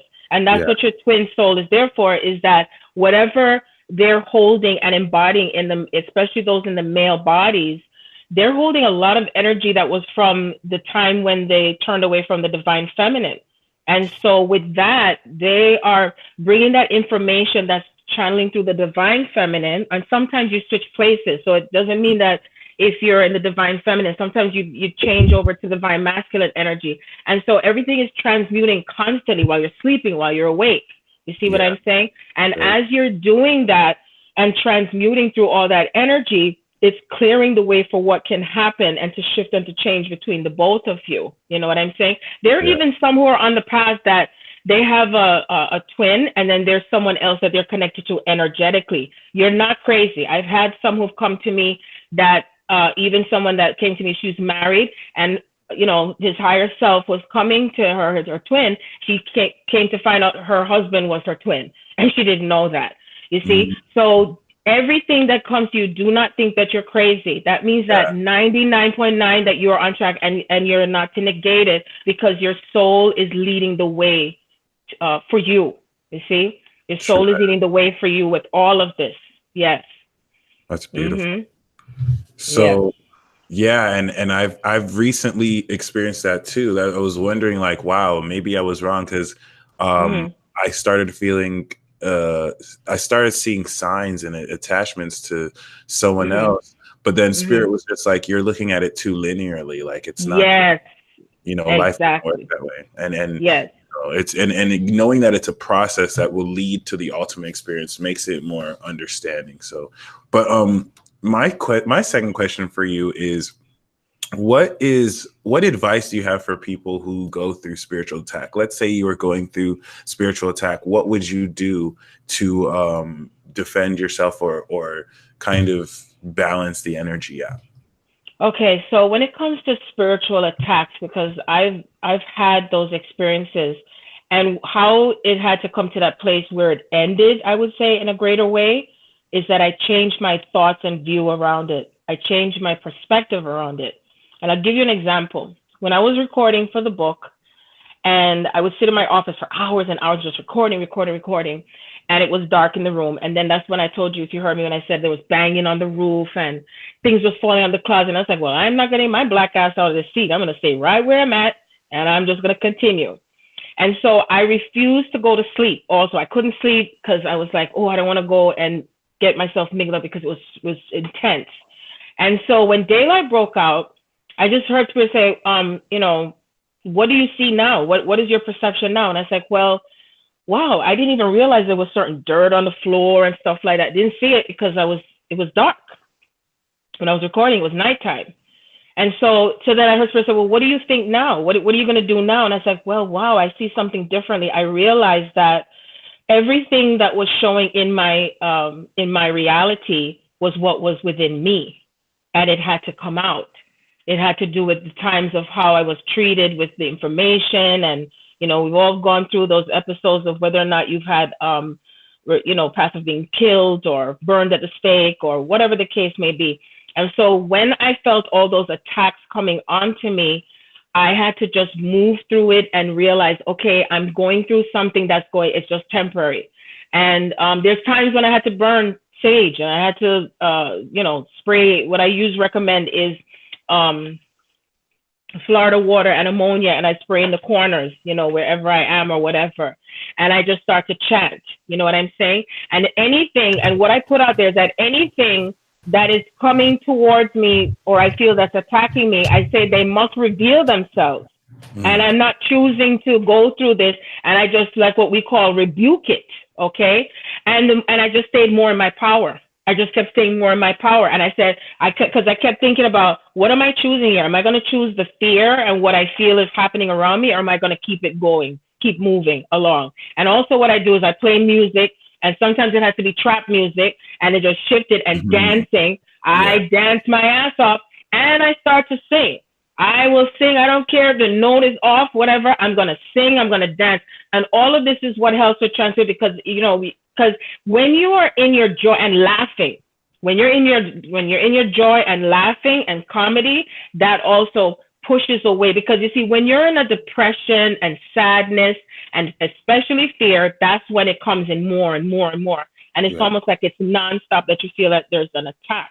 That's true. So I've noticed that I noticed that even when certain things was happening to my phone and all that stuff, there was still energy that was flowing through me. And I don't use the words that something is coming at me because we must be conscious of the words that we speak. If you start saying, oh, I'm being attacked, oh, this is after me, then guess what? You are creating it again to have those experiences and the stories. And then it's going to keep on coming. So be conscious of that too as well, you see? So there's so many different, factors here. I even had something that came to me. This was early in the year. I think, no, it was about December, January. I was told by someone that there was a dark energy that followed me when I came into the portal before I incarnated. And I was like, okay, because I didn't even know how I was going to identify, but they said I was from the Palladians. I was the Palladian queen is what he told me. And he told me that that energy was with me. So it so happens that I had this deodorant that I was trying to find, a magnesium deodorant. And then it was sent to me and I didn't remember that I ordered it. And when I got it, I sprayed, I was like, oh, wow, I sprayed it. And all of a sudden, when I turned my neck, I saw this dark energy just leave out of my body. I'm not kidding. Wow. And I realized, that it was so powerful and significant for me because I felt even more release that came through for me because of that. So even in a certain time frame, whatever is meant to be is going to finally, because of, especially when you're stepping more into your power.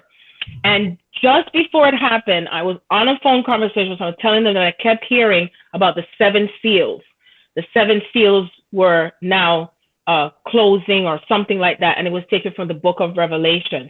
And so because I kept seeing all these horses, like a white horse and a black horse and that had to do with the whatever chapter in the book of Revelation to do with the 7 seals and the horses. And because I came into a greater awareness of it, and I was channeling whatever information, because I have that I'm going to put out on a recording. I also have a Patreon account where there's some of this stuff that I put on there, but I keep it more there in a sacred space because it's not everything I'm going to put publicly out there, but then there's some things I'm going to put out there on my YouTube because it has to shift whoever hears it. But I will be putting that out there that you'll be able to hear everything that happens, because everything for me always synchronizes. And so because I came into a greater awareness, and it's important to be open. When I say open, meaning that if you hear something and you feel it in your heart, follow and listen to it, because that is your key to how you are releasing any of those attachments of energies that attack you or come onto you as well. You see what I'm saying? Yeah. And the more you see, because I always tell people, when you don't know where something's coming from, and if somebody say, oh, somebody's doing something to you or whatever, I say, well, you know something, as far as I'm concerned, nobody can touch me. Nobody can hurt me because I'm a child of God, okay? And I'm always protected. And I don't have to keep repeating it over and over again. So it's like you're walking and you're standing boldly in knowing who you are and that you cannot be touched. And when you're in that space, in that God space, then you know you're set. Like we say in Jamaica, you're set. You're set. It's like walking in the light when you're definitely walking in the light. Yes. Until it just keeps dissipating and dissipating and dissipating. You see? Exactly. That's exactly. Very well. Very, very amazing. Thank you for explaining the Florida water. You're so welcome. Yes, get that Florida water, because that really does shift. I've gone through, my gosh, with things. And, I just stay like total, like detaching from it. That even sometimes Spirit told me sometimes you have to curse them off. Like I tell them, say, fuck you and this and I'm saying bomb, all of that. And it shifts it out. It moves it away. It just moves it away right away. When you come from that solar plexus, like right here, that's the force. That's the force that's within you. See that? And better yet, when you start speaking a tongue, however, let it flow out of you. So that way, you know, that's how much more you're stepping into that power, and nothing can touch you. Nothing can touch you. You see? Nothing can touch you when you're in that space. And it takes, I wouldn't say practice, but it's the experience. And it's each time you go through levels of how brave are you? How courageous are you? Ooh, I am. Because, you know, I always refer to the book, the book, Neil Donald Walsh, when he talks about the moment you declare I am, then all of a sudden I am not shows up. You see, the opposite shows up. And the more you become empowered with it, is the deeper that things start coming up more to the surface, right? That's amazing. But the beautiful thing is that the more of us that come to say, when more of us are in that union with each other as well, you know, because like how I'm talking with you and we're connecting together with everyone on here, and as we step forward, it becomes stronger. That bond becomes stronger, and therefore there's no more. Look what I said. Look at how long we've been talking, and there's nothing. I'm not even yawning. Someone said I'm not yawning like I usually do. That's all right. That even yawning and burping is all a part of the processing. All of that. Even passing gas, going to the toilet, all of that is a part of what we're pushing out of the body and all of that. Absolutely. Yep. So now am I supposed to ask you a question? Yep. Okay. So what I want to ask you is, I always wanted to ask you, have you ever been deeply in love, and are you on a twin soul path? If so, how did you realize, or when did you realize you were? Great question. So it's something that I always have to bring back to myself, even when it comes to like relationships. In high school, I had girlfriend. I had like, I'm not going to say I had girlfriends because that's not really true. Like I kind of thought I dated girls, but what, you were flings?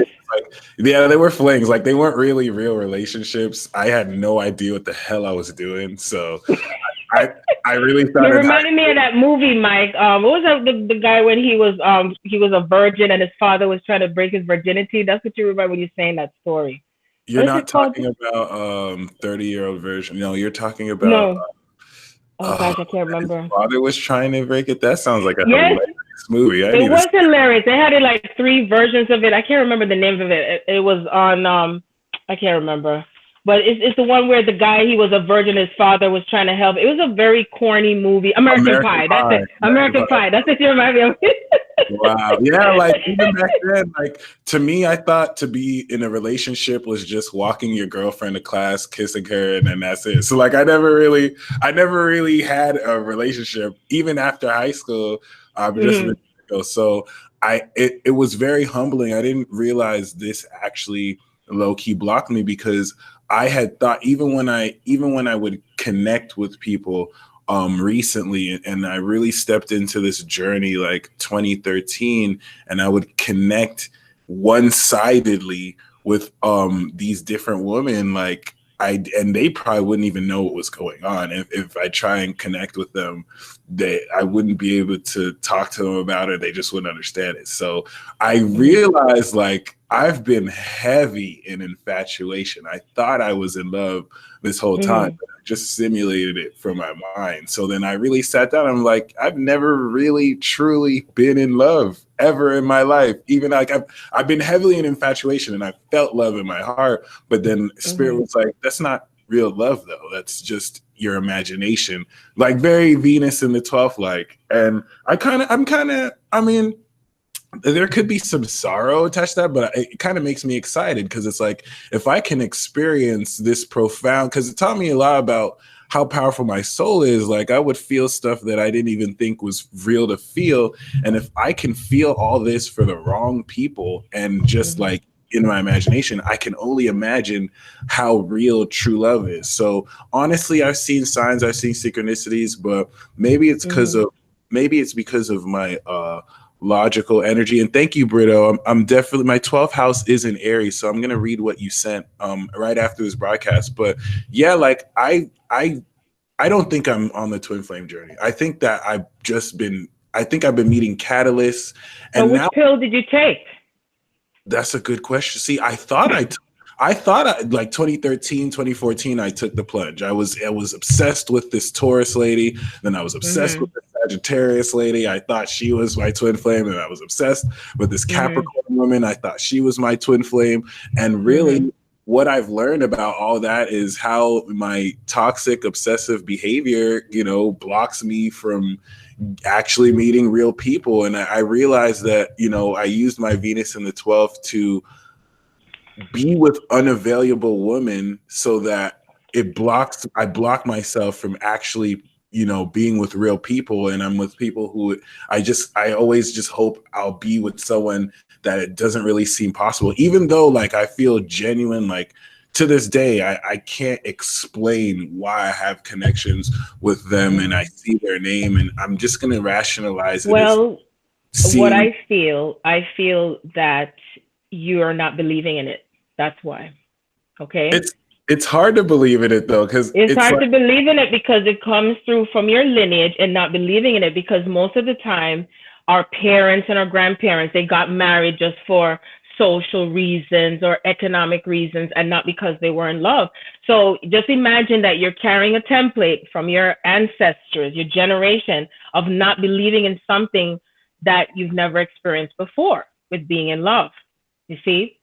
And being in love is like something where there's no attachment, right? And it's unconditional. And you are, hey, we're on that show, the one that it says when you take the test. Yeah. Maury Povich, you are on a twin soul path. I always knew that, but you're afraid of it. You're afraid and you are believing it. Yeah, it's a lot more than I can control. And it's a lot more. Yes. And not being resistant any longer, not being resistant to it. And so what happens is, because if you don't believe in it, then others may not necessarily believe in it. And then someone might feel confused about it because you're expecting it to look a certain way or how that person may be responding, or if the person hasn't shown up yet. Understand that there are many of you that are on the path and you might not have the physical person yet, because spirit wants you to remember yourself and to know what this is based on what you don't see. You see? Based on what you don't see. And so there's times when there's things that happen with my divine masculine. I was like, why did you do that? Did you do it? He's like, I didn't do that. And I realized, wow, that was coming from spirit for it to appear to me as if that's what it was, when it's not. And that's why everything is pushing you from spirit, Mike, and everyone else, to stay in your heart. What I ended up doing was like inadvertently project, because I would see these synchronicities and signs. So I do agree, I'm on the twin soul path. I just don't feel like and it's funny. Oh, you know what? Let's change it and say true love. I heard spirit say, oh, remember, because twin flame carries such a, it carries such a vibe, like commercialization. And that's the reason why there's so many of you that turn away from it. And you see that those energies would love for you to do that because of the power that comes with this path and this connection. You see, it's about your true love. True love wins. True love never dies. True love. You see, and even when I say the word, how does it make you feel? I instantly started to feel uncomfortable. With me saying the word true love? With me saying the word true love? Why?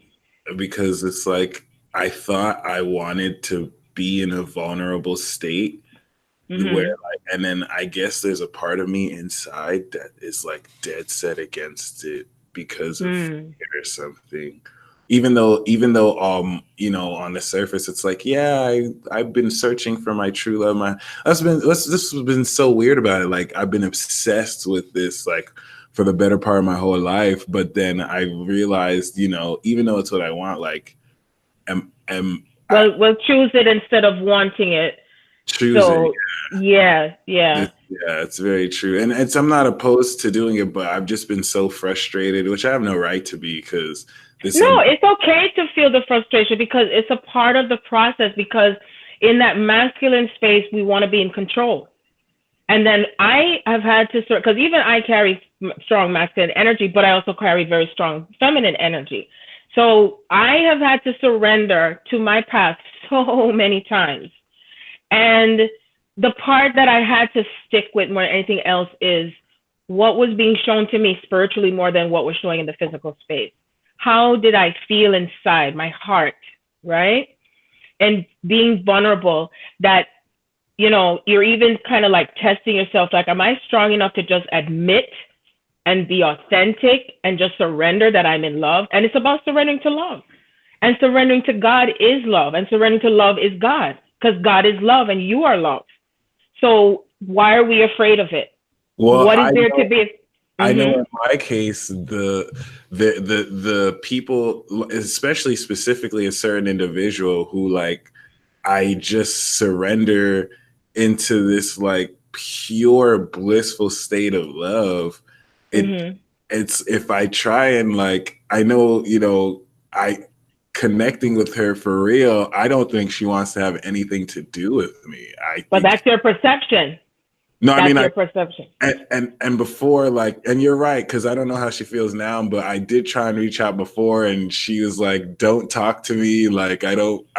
That's how it works. Stop bothering me. I haven't. That's how it works.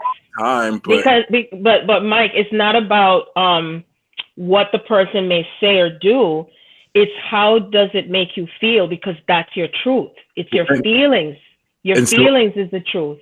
And so that's what I'm saying. Like, if I'm gonna, I've never felt, I feel things with this individual I've never even thought was possible. And then on top of the feelings, to this day, like, I see really ridiculous synchronicities. I know, like bombarded, right?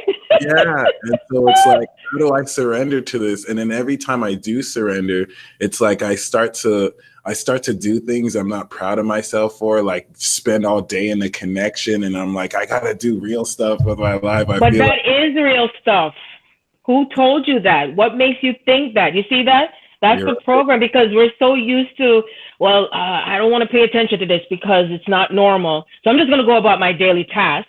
And then how many times has it happened? I mean, how many of you all here can say that you go to the bathroom, you come out, or say you're in the closet, and then bam, 222, 444, 144. Yeah. You know, it's like, because that vibration, it's like, I call it the law of physics. Whatever has separated itself like a rubber band, it must come back to itself.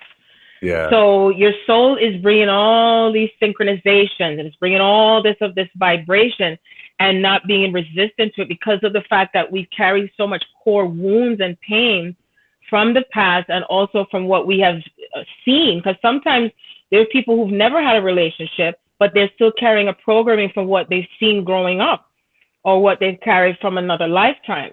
And so, I have to give you this, because I'm so glad Spirit reminded me of this.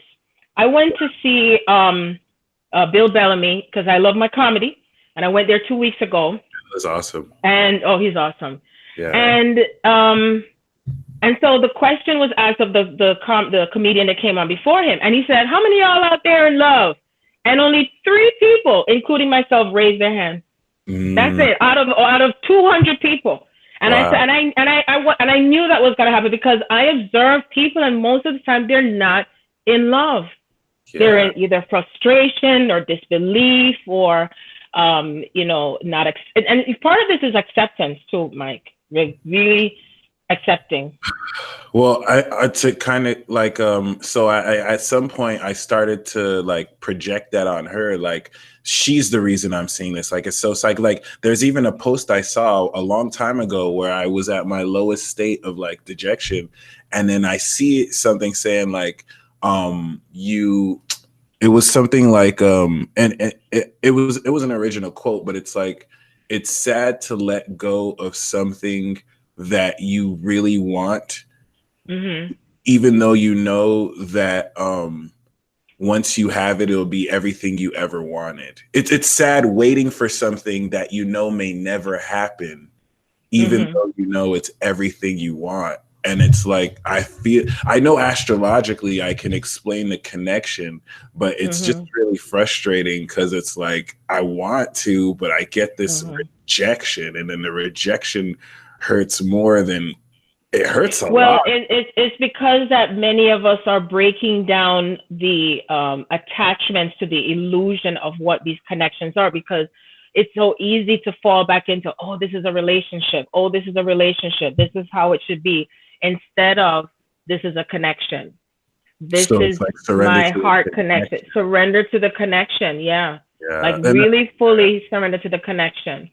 Even if she's not really in my life, basically. Even if she's not, but she really is in your life. Remember I told you when you asked me that question, how did I awaken to my path? And that part of my soul was already looking and searching for me from 2008, and the physical person didn't appear till 2014. Yeah. You see? So we're always longing for something, and there's always something missing. The key thing is that we're releasing the old perception views surrounding relationships. We're raising the consciousness of the planet based on bringing back true love, unconditional love, the essence of it, and what it really feels like and looks like in the physical world. And that means we're shattering the illusions, but we have to start with ourselves first. We're doing this, you see? And then I'm not going to lie, like anytime, because that's what I got too. Like I reached a state where it's like, well, I don't think I'll ever really understand. But even if I never see her, I can surrender completely to the connection and just kind of let it be. And exactly. But then sometimes and then that's when like that force comes in and I just become the runner, and it's like, nah, I need my freedom. I need it just doesn't make sense. And then I just go, but I always come back. And every time I come back, it's even harder. It's stronger. And I just don't understand how it can make sense. So, but you know what? It's not. But that's the thing. That's where the masculine part of you comes in, is because the masculine has been used to being in control. They also been used to where this is all about, oh, let me find my bride, get married, live happily ever after, have kids, and they work all day. She's at home with the kids. Then you suffer. Then the arguments start. Then this one goes outside of the marriage. And it's just the same recycling, looping of energy, right? And so because we're so used to love appearing that way, that I guess from what everyone is used to and what they've also seen, and the rate of divorces and all that stuff, because that wasn't really coming from the heart space. When people stay in these false illusions and thinking that they must suffer, and so the world just appears to be suffering, and then you start to think, well, I might as well just suffer, you know? And so because we're bringing on a new template and a new energy of what this blissfulness is and what this joy really is. Now think about this, Mike. When you're in that space of being in love, and then you're also wealthy in your heart, and you're wealthy in your soul, and you're physically healthy, because that's what we're coming into that space. And it's such a high vibration that not many people have witnessed it, seen it, or felt it. It feels like home. It's home. Exactly. Like home, really crazy. Yes. And it feels weird too, because it's like, this is in my soul. It feels like, no, there's no way that this isn't not going to work out. You just need to be patient. But I guess there's, and not that it has to manifest the way that I envision, but in my soul, it feels at home, and it's like everything's going to be okay. Just surrender, connection. Don't worry about trying to get. So it is what it is. I've even been told by some people too, oh, stop connecting. Like, that's another block. That's the block that comes from people and families. Like, oh no, they're not talking to you. Are you crazy? And you see, what I love about this is that the power of this Christ consciousness is like, they always refer to me with movies like King Kong ain't got nothing on me. Okay. And when God is in this space of what's happening now, we're up to God stuff here. We're not up to little dibby stuff like we say in Jamaica. We're not up to little things here. We're up to great things here. We're up to magnanimous things here. You see? And so, but we lowered our vibration in order to remember ourselves and the power that comes with the kings and queens that we are. Yeah. You know, it's like we're walking as this on the earth. And so therefore, anything that is not what they call normal, they're going to say, no, that's not normal to you, for you to be connecting to someone that doesn't call you, or they're blocked you or stuff like that. Yeah. But they don't understand. And what man does not understand, they destroy, they kill, they hurt. Because we've all been here before, and they did the same thing. They tried to destroy us. They tried to kill us and hang us and burn us and all these different, it sounds like lions and tigers and bears. Oh my, right? And you had to go deep. Mm-hmm. I'm so glad you called it the twin soul journey, because another thing about that was there are other women that I've learned through this journey I have connections with. Like there's someone who I feel as well, it's more a light connection. Like they also feel like home too, but more in a familiar sense. Yes. It's really cool, but it's like I had to go experience these other connections. Yes. To realize that other one that I'm talking about is like the real deal, because nothing compares to that. And it's nothing compares to it. And you'll know, it's a knowing. It's a knowing that you have. So, but then there's no words to explain. But then that's what makes me feel guilty, because it's like, okay, I have these connections with people who I know they don't ignore me and they're open, and here I am going to this one who's like ignoring. But that's when you know that you're on a twin soul path, when they ignore you. If they're not ignoring you, no, I'm just kidding. But that's when it's No, I need this confirmation.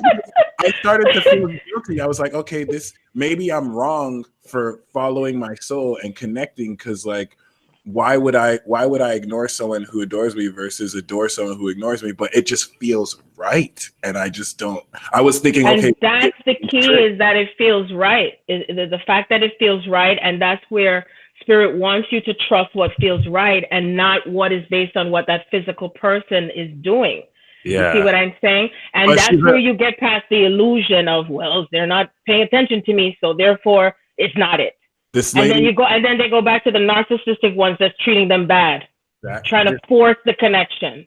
Exactly. And this lady in particular is a Capricorn. I have the Cap moon, so I was thinking that's constitutive. But I saw a meme that's like, if a Capricorn, if a Libra, if an Aries, if a Cancer hasn't blocked you, then is it even real? Like, do they even love you? So I was like, damn, okay.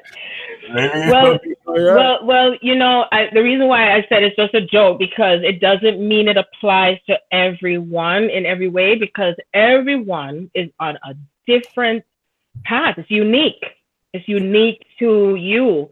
You know, what was shown to me from Spirit twice is that some of us may hold templates of 2s and 3s, like heterosexual, same sex, 2 females, 1 male, 2 males, 1 female, 3 males, 3 females. So this is, you have to understand that the mind cannot conceive the power of the mind of God, the heart of God, right? The cosmic heart. And so the desire of the encompassing, everlasting, like, it's like it just goes beyond the imagination to experience itself through the myriad of ways in how it chooses to experience love. And that's the reason why we're here to demonstrate so many different multifaceted ways of being that love. And that means that you're going to go against what may be against the self. And even those who volunteer to be the oppressors or the, you know, whatever, because I don't go into all that. They volunteered, and we have to thank them, because we're doing this for ourselves, and we're doing this for Mother Earth, and we're doing this to be in this expression of love and be free with it. You see? So we're going to go through the doubts. You're going to go through the fears. You're going to go through the, what you call, what may not make sense, because you want it to make sense. You know what I mean? When it's crazy and when it's out of this world, you know you're on the right track.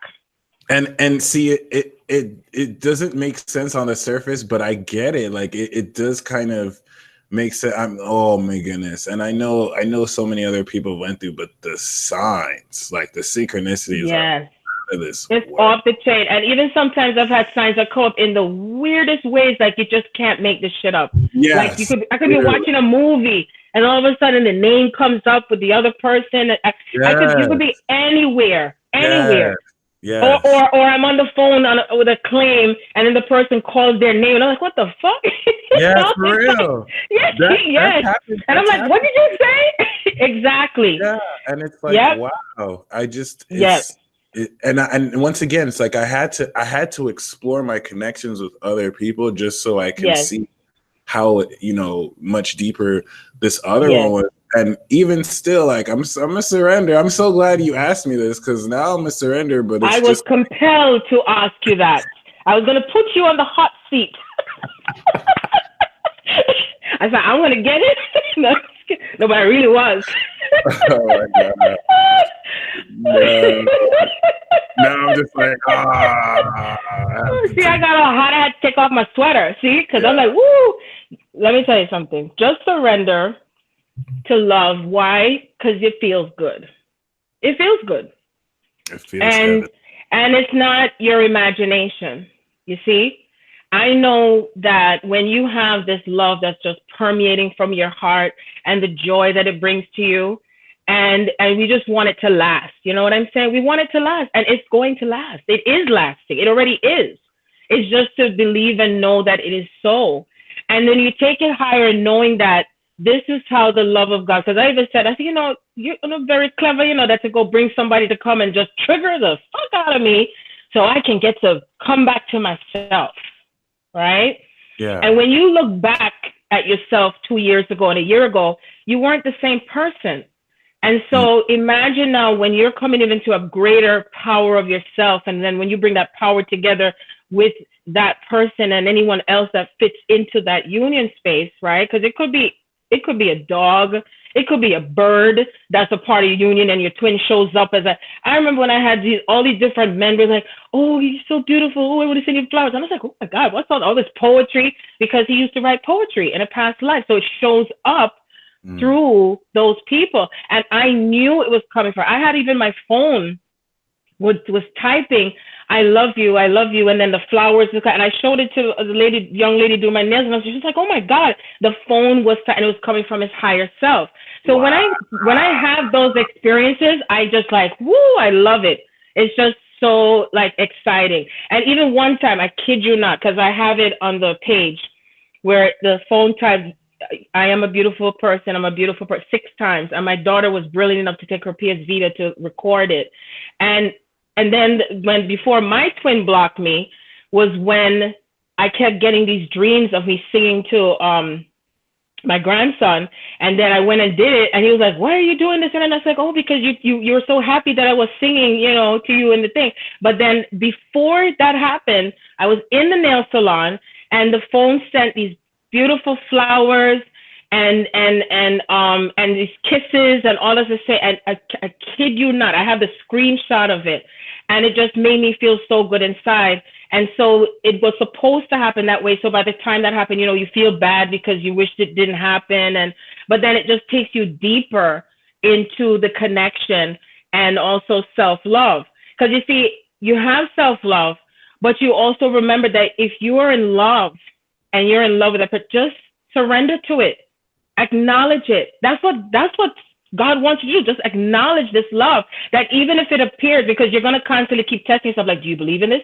Do you really feel you're in love? Do you feel this is true? That's right. And even when there's times when I be like, you know what? Everybody has been in this space. Fuck this shit. I don't want to deal with this. I don't want to see no more signs. I don't want no more messages. But when you really keep surrendering to it, that when it just starts, you let it flow, that just keeps flowing. And then you have that inner peace. Mm-hmm. And when you know what you know, that it's all coming together in its divine flow. Yeah. That's the key thing, just to keep surrendering. And you had to go through those other, I call them, like soulmates, catalysts, right?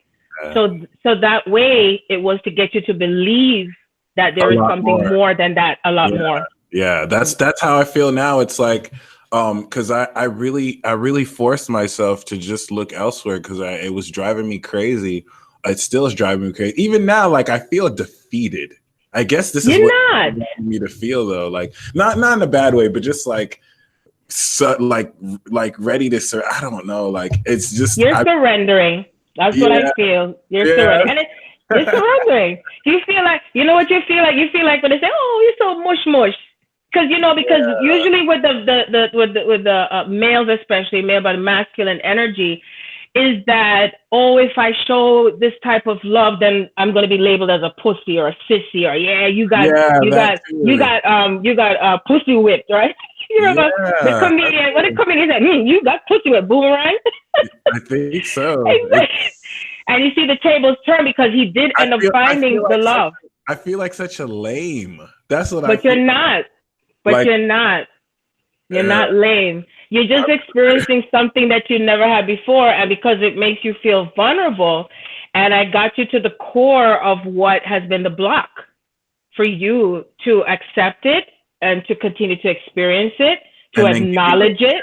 Too. I even had a dream early. I woke up having a dream of the person indirectly of like, someone else with that person. And it's like, why is it that I'm blocked from ego triggers? Yeah. And I felt it was an ego thing too. I don't know. I'm just, it's weird. Like I feel defeated, but I also feel like spirit wants me to be in that position. It's weird. But other than that, like, yeah, I get the sense that I don't also have to like if I feel it, it's more important to feel the connection and to worry about specifically who it is. So even if someone else. Yes. And your soul is going to test you too, where you start believing it, and all of a sudden somebody comes along and says, why are you believing in that? That's not true. Oh, you know what? This person is doing so and so and so. Are you going to still stay in your knowing? Or are you going to, give up? You see what I'm saying? And it's always that part of you that keeps testing. Like, are you going to believe? Are you going to trust in your knowing? Or are you going to go by what you see or what you think you did see or not see? Because remember, what you're seeing, they're probably not even thinking about it because they did it. It's just to trigger you to release that view you have or the perception you have. Where I get caught up is, do they feel this too? Does she feel this too? Is she feeling? They always do. They always do. However you're feeling, that's how they're feeling. Because a lot of times people don't understand, there's times too where you may feel what your twin is. When you're like, say if you're in a good space and all of a sudden you just feel sad, all of a sudden depressed, or you might feel like exhausted, that it could be that that's what's happening with them and you're also experiencing, because it's a shared energy. Okay. It feels shared. It is. And I got the sense that maybe on her end, just like in many cases, it's like she doesn't want to feel this for me because she's never met me before. And she's like, why do I feel something like this for someone like that who's probably not my type? And then it's like, maybe she suppresses it. But I don't want to project that. I don't want to put words in her mouth. This is what makes me feel like, what the hell at this point? It's a supernatural connection. And you said it right, like if that person is your type or not, because, there's even cases where I remember when I just bursted out like bawling and bawling and bawling. And I tuned in, I was like, oh my gosh, he's crying because he read something or something was going on. And I tuned in. And, there was times when I was panicking and I was like, oh my God, he's found out something. And I knew what it was, and I was feeling it ahead of time, because usually what happens is I experience something and sometimes they will be doing the same thing within 24 to 48 hours. That's what because I observe everything. So I observed what the twin soul path is like, that this is real shit. This is for real. I have seen things that both my twin and my divine complement have said that I say it or did it and it happened and it is true. So this is for real. It's supernatural. It's not linear. It's not linear. It's not of this world. Yeah. Okay. That's the best way to put it. It feels so divine. Like it's something very divine. Outside. Yeah. So it is what it is. And I just like the sequence too. I could tell it was ordained, like why I had to in the order be attracted to who I was, because I feel my energy stretching out. But yes, this talk is too heavy. And you expand in consciousness too, because a lot of data flows between you and your twin. And just some people don't realize that. They bring in data, and the divine feminine also transmute the energy of whatever the counterpart is carrying, okay? And that's what happens between both of you energetically, okay? So sometimes it happens in the sleep state, sometimes it happens while you're awake, okay? And when you see the 555s, you know, something shifting with that energy between you and that person. So you can't run away from the energy because that person is you. And I feel like a lot of people tend to forget, those who are on the true twin path, that that person is you. So they are going to have it from a different experience than you, because, you know, the soul desire is to experience, say you're experiencing what it's like to forgive someone, then they're going to experience forgiveness from another element or variable than you do, but you're working through it together to come back to yourself. And that's why it's layers that you're going through, layers upon layers of this. And that's a part of what this sacred alchemy is all about. Yeah. You see? That's right. You had to. Freaking I dropped some bombs today. I knew that. What did I say? I put it. Said they're gonna be hearing some galactic stuff today. I don't play. I get to the core of it, and you know, just think of how great it feels to know what a grand being that you are. You know, where you were taught to just minimize yourself and, you know, lower yourself. And when we come together, it's like a very powerful essence of love, right? And all this, that's why a lot of stuff is breaking down in the government and all that stuff. I don't pay attention to all that, but some stuff is going to stay, but it's just being rewired and reprogrammed. That's all it is. And be in total freedom, be able to express yourself. You know, you do the astrology different than others. Like me, that's how I am. I don't do nothing the same like other people. Not me. I love coming across with a different element and knowing that it's something that is breaking barriers, you know, and really just breaking down the stuff that no longer serves any of us, you see? Well, and some of us are here to lead that. I know personally, what I'm gonna do. Like, I know I just shared with y'all vulnerably, like, who yes, you did. Is. But after this call, like, I'm letting go of all that. I still don't know. I don't know if that's still my twin flame or not. I'm just gonna let it go, and I'll just put it to you this way, Mike. Whatever I told you, that's it. So stop being resistant. Yeah, I'm gonna surrender to the connection when it comes, but I'm no longer gonna put a face to the name. Like, okay. When I feel the connection, I'm not gonna be like, this is who it is. I just, for now, believe that I'm letting go of anyone I ever thought was my twin flame ever, and I'm just gonna focus on the energy, and I'm just gonna leave the people. And if that person ends up coming in real life and confirming it, then I'll put the energy to the face. But I'm completely like, I'm completely defeated. I don't know. It's weird. Like, I can't. Even just feeling. I think another of it too is that I just don't want to feel. I think that's another. But it's still subtly within you. What I pick up on, you're still a little bit in. I wouldn't say fear, but more like, yeah, well, okay, I believe in it, but I'm still gonna be cautious. Yeah. Because you just listen to the words you said, because I read vibration with words when you speak. And you said, well, I'm going to see first if she does something, and then, okay, then I'll be safe. Because we want to feel safe. You're but right. Yeah. You have to get there, no matter what I say to you or anybody says to you, because we all have to do this within ourselves, no matter what anybody says. You see what I'm saying? And when you get there, you can't go back. Like, you can't go back, and it doesn't become wishy-washy anymore. And I even had where people were saying, no, that's not the person. No. And I said, you know what? I am going to pay attention to what source tells me, because that's another element of this journey, is that God wants us to look to source, to connect to source, and not have to feel that you have to get validation even from your own twin, okay? Or whoever you connect to. That's you so see? true. Yeah. That's right.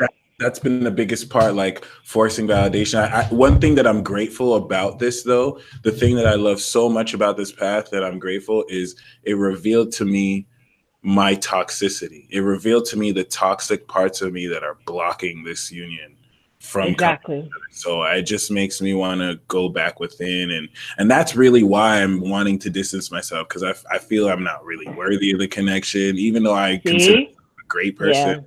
I still feel like there's just, you know, and then this makes, like, I really started honestly wondering, like, could I even live with another person? Like, I feel like I might have a great personality, but can I live with somebody else? Like, You can, because it would be about you saying, can I live with myself?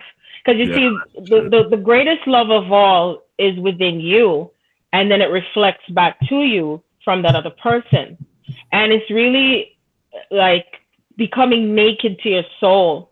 And I love to give a lot of analogies. And what I recorded in the book one day, I was taking my bath and I got out of the tub and I forgot my clothes or whatever. And I had my towel and I was like, gosh, I feel so lighter anyway, you know? Who the heck want to always be in the wintertime having to put on all these clothes? And so I gave an analogy that was given to me of when you're naked, you feel lighter. But when you have on the heavy coat and all that stuff, you feel heavy. Yes. So all that stuff that's within you to come out, every time you go through another layer that you peel back, and you know, and you don't judge yourself with it, because it's a process. And I feel one of the bravest things for you to do is for you admitting you were running from it, because right now I feel there's a lot of people right now that have been doing the same thing. And I knew that's why Spirit said today is a very significant day. Yeah. Very significant, because what's coming in March, I believe, no, you told me February 22nd, what's aspecting, I don't know, I remember what you said. February Something we were. Oh, Venus is going to be on Pluto on the South Node. Very huge. So it's all happening now. And you're so right. You're so right. And I thought I was so ready for this. I thought I was ready to come in. I didn't realize that I was really just a runner the whole time. And I was thinking they were the runner. Oh, she's blocking me. This person's blocking me. That person's not talking to me. And I don't want to make it sound like I'm getting blocked by everybody, because that's not the case. But still, it's been very humbling. It's been very humbling. Thank you so much for asking that question. We have one more. We were getting so caught up. I know. It's so juicy, isn't it? It is. And if you don't mind, no. If I could ask you some questions after this live talk. Yeah. Okay. Yeah. Absolutely. The last question I have for you is, I was gonna ask what your favorite sign and what your least favorite sign is, but I'm gonna ask, what is your trademark superpower? Like, if you had a superpower that had a TM and like you could do it every time, how would you package it and what would you call it? Because you have many powers too. We've seen. I do, yeah. So what's like one that you use on command that had a name? Well, I would say the greatest power I have is with my voice. That's why the book is an audiobook, because when anyone hears my voice, there is some healing that's coming automatically, and something is shifting and activating. So my voice. And of course, when I'm speaking in tongues, and you know, don't fall off that chair. Right. Does my voice do that? It's because I broke my chair earlier, so it's like, oh gosh. Someone is asking what's my sun and moon rising. My sun is Aquarius, my moon is Pisces, my rising is Taurus. So your rising sign is Taurus. Yes, Taurus. I'm grounding the feeling of love, honey bunch, because I am also Aphrodite. I just love being in love. I'm an instigator of love. I'm the perpetrator of love, and everything you're going to have to be in love. When you come around me, you feel so high inside. You can't be depressed. It is so high vibration. You could feel it. You know what I'm saying? You just, even if I get depressed with myself, you know, like they say, when you know you're funny, when you're cracking up at your own jokes by yourself. That's what it is. And each person that does the same thing and give themselves permission to be in this, like, because even the vibration that I am now, they're telling me it's just increasing and increasing and increasing, and it's accelerating. You know what I mean? Yeah. So my voice is the power tool for me. And I'm very conscious of where I place the power, because I know that as I speak it and it goes out there, that immediately it's done, right? Now, I also know and I'm aware that the lower part of myself is also involved with this. And so the key thing is that just because you may not see it in your physical reality doesn't mean it's not happening. But the beautiful thing is that now we're in a time of things are happening rapidly in manifestation. So be conscious of what you speak and what you project. Be mindful of your thoughts. If you feel yourself feeling down or feeling like you're going back to a place of doubt, which is normal to go through that. It's a part of the process, because it's almost like I describe it like the nutty professor. Like I said, I refer to a lot of movies, because it's easier for one to really understand and understand where this is leading to. And you remember when he was fighting with himself because he didn't want to accept himself with the weight that was on his body. And so, but the part of himself that was slimmer, that was the dark side, right? And so he had to finally integrate himself. So imagine now, I'm going to drop a bomb here, not a real one. 144,000 is also 144,000 chakras.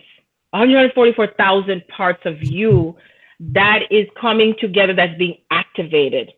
And it's almost like having multiple personalities.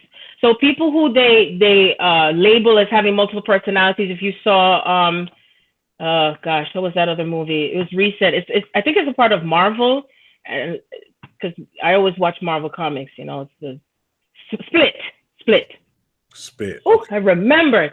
And what happened was that all those personalities came out. So this is you, and all the identities that you have created with yourself, your soul self, I'm talking, is what's coming together. So I always recommend to have a past life regression. Or if you don't, then you have the ability to do it yourself. Just be open, talk to your team, talk to your higher self and say, hey, show me what, and that means that you're prepared to be brave on what's going to come out, because this is the time now where we're going through so much of what we call a life review, because when you leave out of your body, you go through a life review. And when you go through that life review, that means that everything is spinning so quickly with yourself, like you're watching your own movie.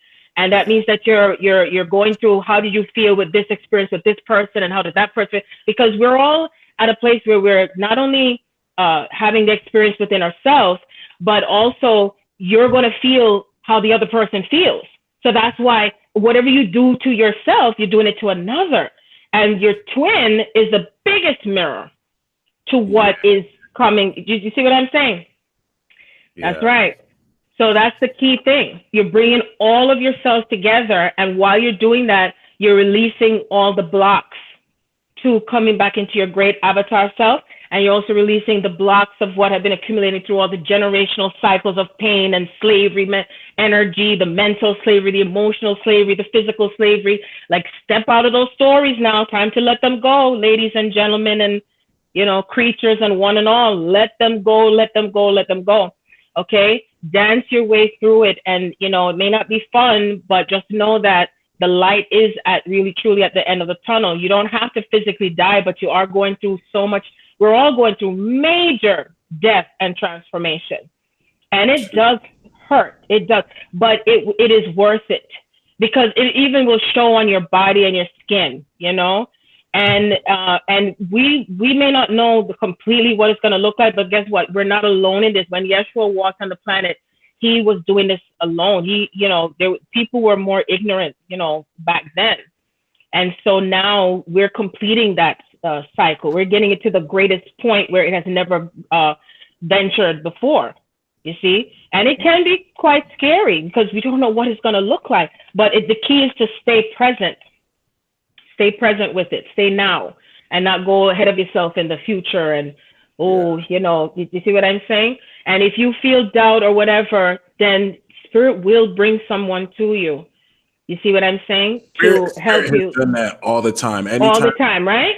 It's through you, through many people. It's like stuff that you never tell them. They'll tell you what you were thinking. Yes. And it's amazing. It's amazing all the time. All the time. And it's quick. Yes. It's very quick. Yes. You see? And even with Jesus, when he did things, he manifested things in seconds. He went from years to months to days to hours to minutes to seconds.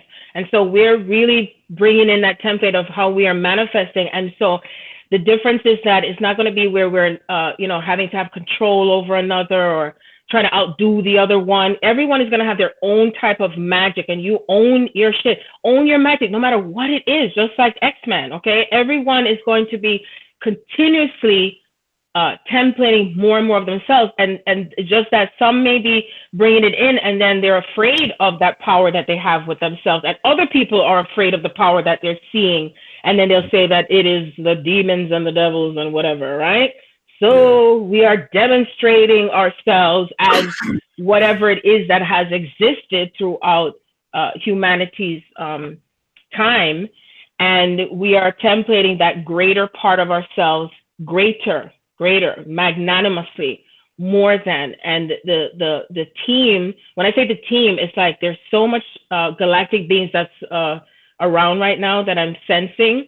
Like they're showing me like it's about like hundreds of thousands. I'm seeing it for everybody, whoever's on here. I'm just seeing it like a huge cosmic thing going on right now. So I don't know if you could see what's aspecting at right now. Where I'm at is 8:30. But they're making me feel like something's aspecting right now as I'm speaking this.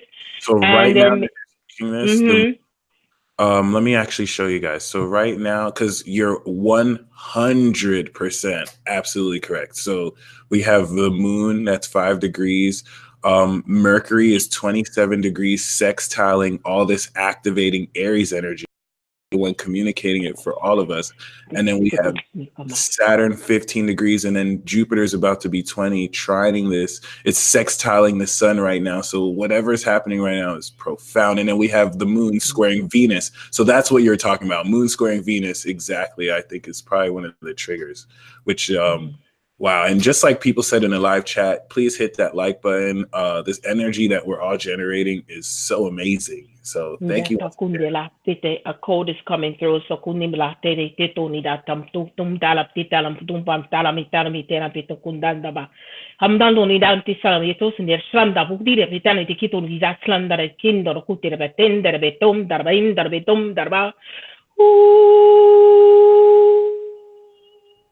I think we have one more question.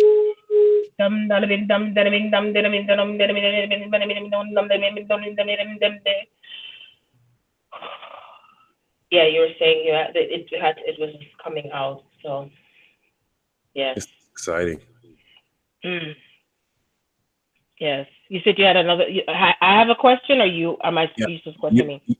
You have one more question, okay. And then we can get into okay. Sure. Okay, so, and so funny that the questions that I asked you, I had written them in like a 1, 2, 3, and it ended up going in different, the energy is just flowing in that perfect. So the question I had is, I have been having so many visions of 2020 to do with what's coming in for the year 2020, and a lot of people have been getting also messages. What is your feeling on how twin souls, sacred partnerships, because it's also about sacred partnership collectively, how do you feel it will impact the ascension of the planet, chart-wise, if anything, or what you sense for 2020 when it comes to this? Amazing question. So the ones who are really going to spearhead this are the Pluto Sagittarius kids, all the ones born after 95, and then also Pluto Scorpio too, basically the 90s kids and some of the late 80s. So someone like you has already kind of graduated. So this is why, like, the late 80s into 90s, by 2020, they will have officially stepped into adulthood. And so now these unions are going to bring out a lot of the psychic power. We're going to see a revolution when it comes to relationships, whether soulmate, whether twin soul. I think people will now look at it outside of a label and really start to see the relationship with themselves mirrored with relationships with other people. And even though there might be some chaos, I think this is going to be such an amazing period to start to see the age of Aquarius and how much I think we're going to break through as a collective to where everyone is doing, like, everyone's very self-absorbed. Everyone is like, look at me. This is my personality. This is my personality. And I think by 2020, we're going to start to see the emergence of more couples come forth as a person, like a true union where it's like you have the masculine and the feminine coming together as one. And then, you know, a lot more couple YouTube channels, a lot more couple artists. I think we might major artists that are duos instead of just singles or in groups. Yes.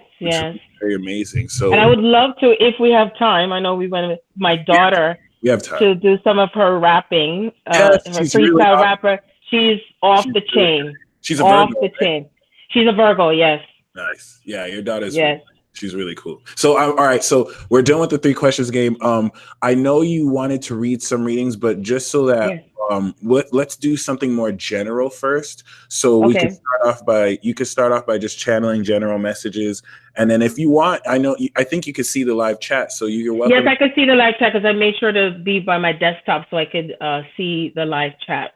So you're welcome to answer any questions that are asked too, whenever you want to. Okay. Do you mind if I go to the restroom and then? Yeah, I'll be right back. Okay. And I'm not taking the earpiece so you can hear me now. I'll take a break myself too. I'll be right back. Okay, I'm right back.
Jesus Christ, y'all.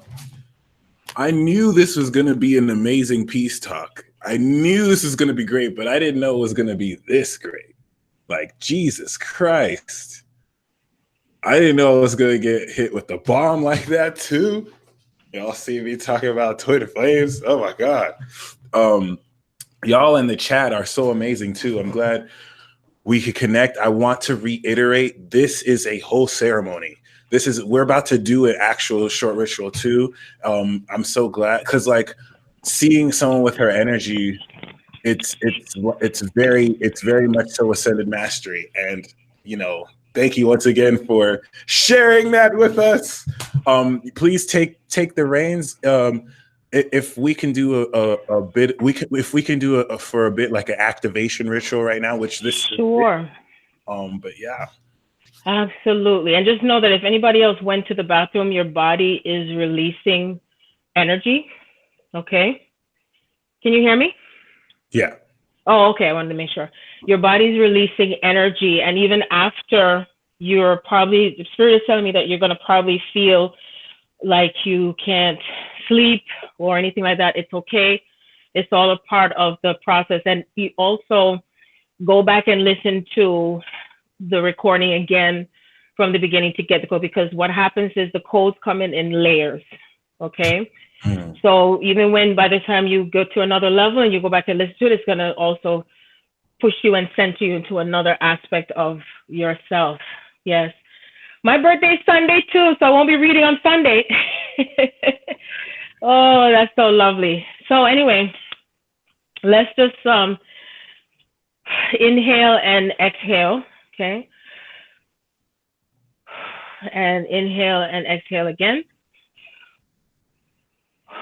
And make sure that you have your arms kind of opened out. So because that's your energy and your receptivity with receiving.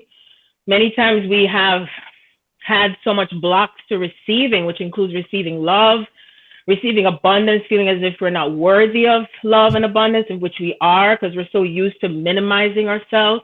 So just keep your arms open right now and just inhale again and exhale.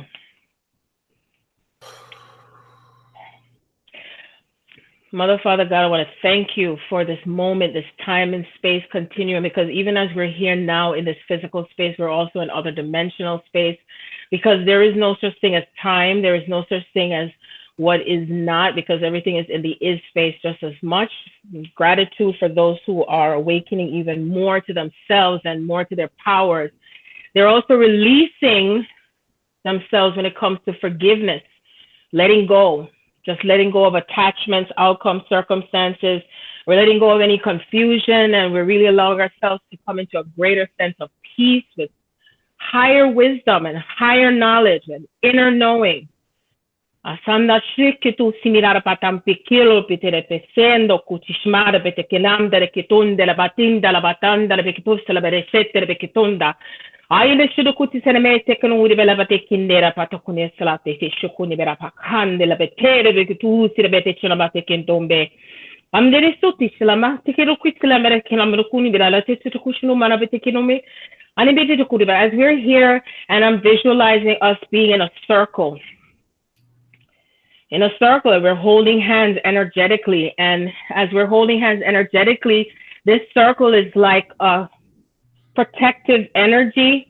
And I see fire. All of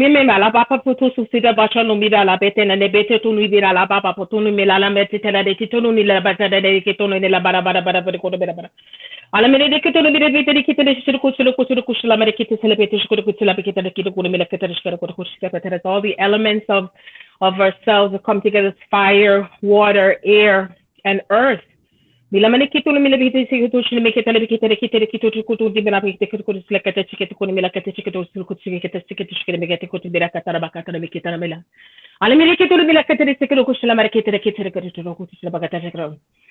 just know that love has returned in our hearts, and that we're allowing that the energy as we move closer and closer to Pisces, that we're connecting more to our hearts, and we're allowing the waters to, let the tears flow. Spirit says, allow yourself to be free and let the tears flow as we are cleansing and purifying our hearts and purifying our souls and purifying the essence of anything that has existed before us, that we can now let go. Let go. Come now. I'm to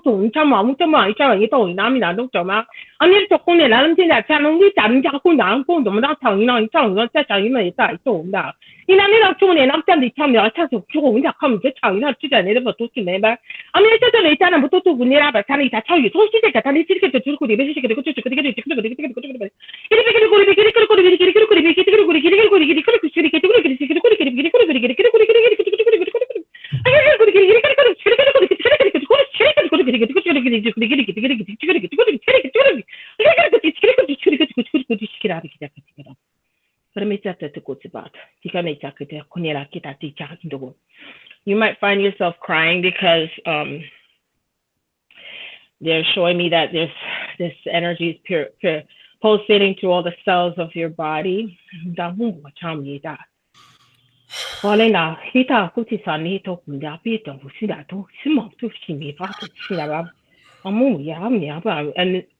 those of us who are on here now, they're showing me like we were back in Asia. It is a very powerful energy, and she's like the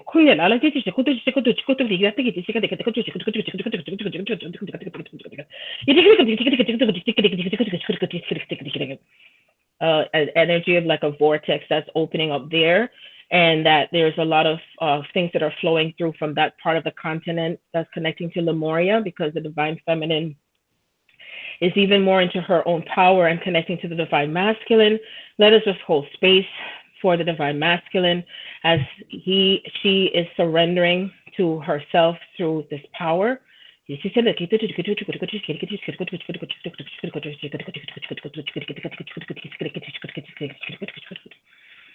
we are all one.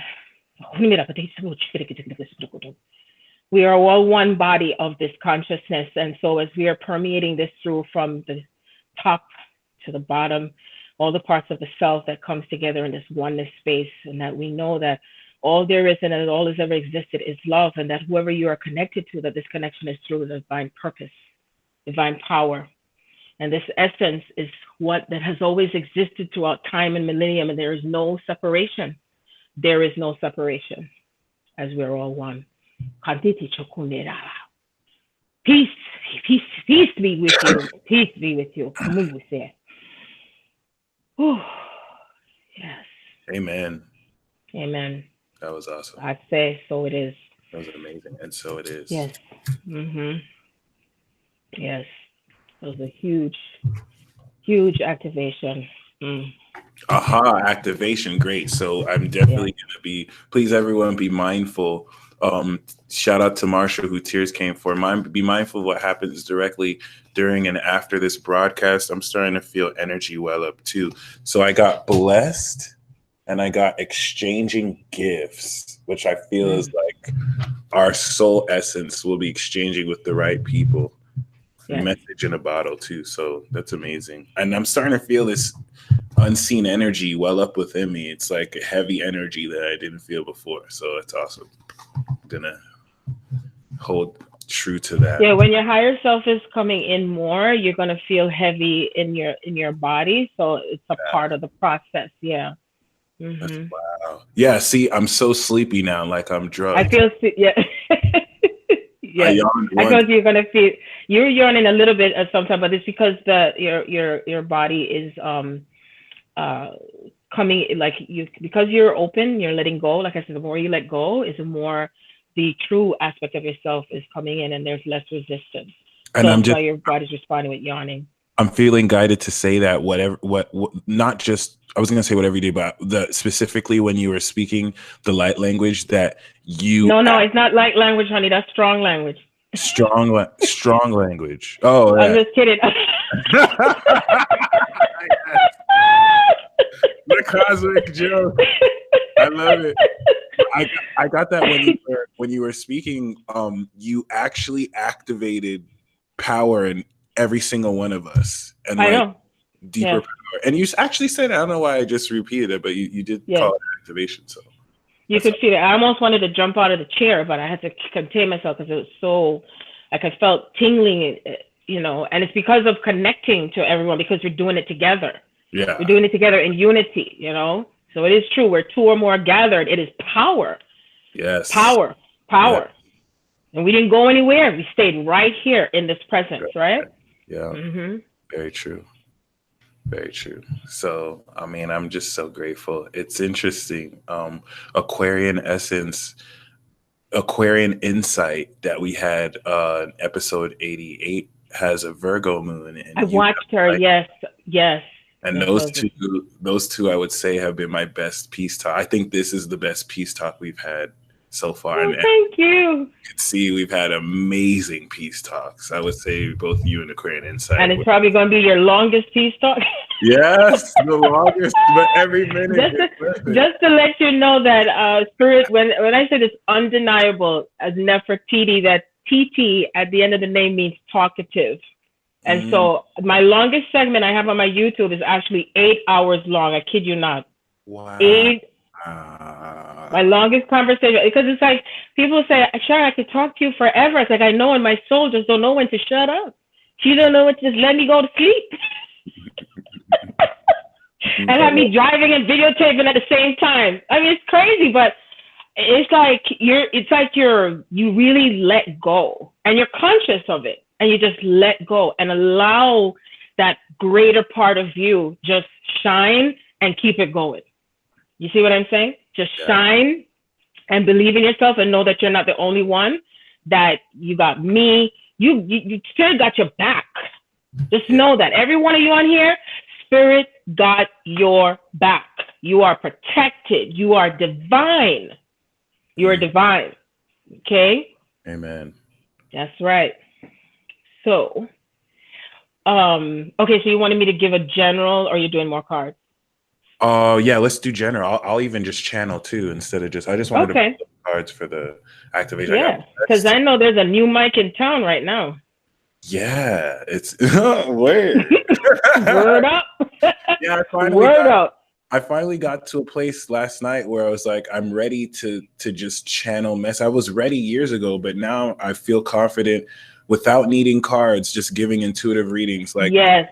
What I'm gonna do, like three days a week. I'm gonna start this in July. I'm speaking into existence now, but especially if you're in the Vegas area, I'm gonna go to Fremont, and just like they vend out there, I'll have a table, free aura readings, and I'll just give people free intuitive readings who come up, and then I'll just give my card and just like serving that. So I used to use cards too. I do card readings, but I don't really do it because everything that comes up in the cards is what I pick up on anyway, because I really read energy. And spirit already shows me that you're all like a walking encyclopedia. You're like a walking Google. You tune in and trust me, it will flow. It will be shown to you. It's undeniable. And to trust that, because, when you think of the cards, sometimes in some cases, I'm not saying in all cases, it can give you direction, but when you're really tapping in and connecting to source energy, it's a higher connection. Yeah. And it's wider. And it's freer. It's lighter also. It's lighter. That's what's so, yeah. So the general message, because I already was like, tuning into spirit from yesterday, the day before, and I was like, okay, what do you guys want me to specifically? Because this is about how much we're cracking the codes.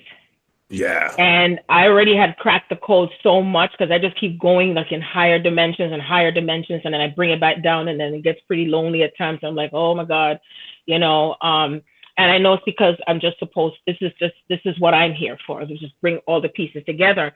And so what I had to go deep into is what has been the main blocks to who we are, what we're here for, what is our purposes, and navigating through it, being at peace, being in a greater inner balance, all of it, right? Is that pay attention to your experience. Experience is the greatest teacher. That's a basic. So if you know you're connected to someone, do not be in resistance to what is so, okay? And that whatever is meant to be will still be, of course. And even though we have free will, Spirit says there is still divine will. Divine intervention has taken place now. We're in an energy of divine intervention. We're in a sequence of divine union, sacred intervention. It is a sacred path. It is not a secret, but it is sacred. And I say sacred in the sense that some people might think that it's just something to commercialize. Say, oh, this is my twin, and this is this, and this is that. No, that's not it. When you put yourself in that place of realizing that and coming to a greater self-realization, what will happen is everything around you will start to vibrate towards you as such, okay? And it can feel at times to be a struggle, but this is a part of the path, because you cannot know yourself if you did not experience the opposite of yourself. We all desire to know ourselves, and we incarnated here to experience it through this density. And as we're rewinding back and going back to even how it was in the beginning of time, Spirit says it's not the same way it was in the beginning of time, because this is greater than how it was from the beginning of time. Do you understand? This is greater than the time of Atlantis. This is greater than before Atlantis, because there was before, just that it wasn't recorded in history. You're right. That's see? Exactly. So we're releasing the stories a lot, and feel, not think, about how you're feeling being in love.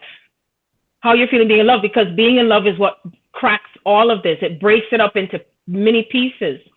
Okay, so you think of something breaking up into so many pieces, and you're now sweeping it out and releasing it and remaining in your truth with that, because it has been that there are others who know that something huge is happening on the planet, and there's some who may be turning away their noses from it, but it's not about, just stay in your lane. Can't give any fucks, because once you start giving that away, then you go right back into, oh gosh, poor me, look at this, a victimization, and you get off track again. So surround yourself with those who are in a high vibration. Surround yourself with those that even if there isn't anyone left, that's okay, because Spirit is going to bring someone else that matches your frequency, that matches your vibration.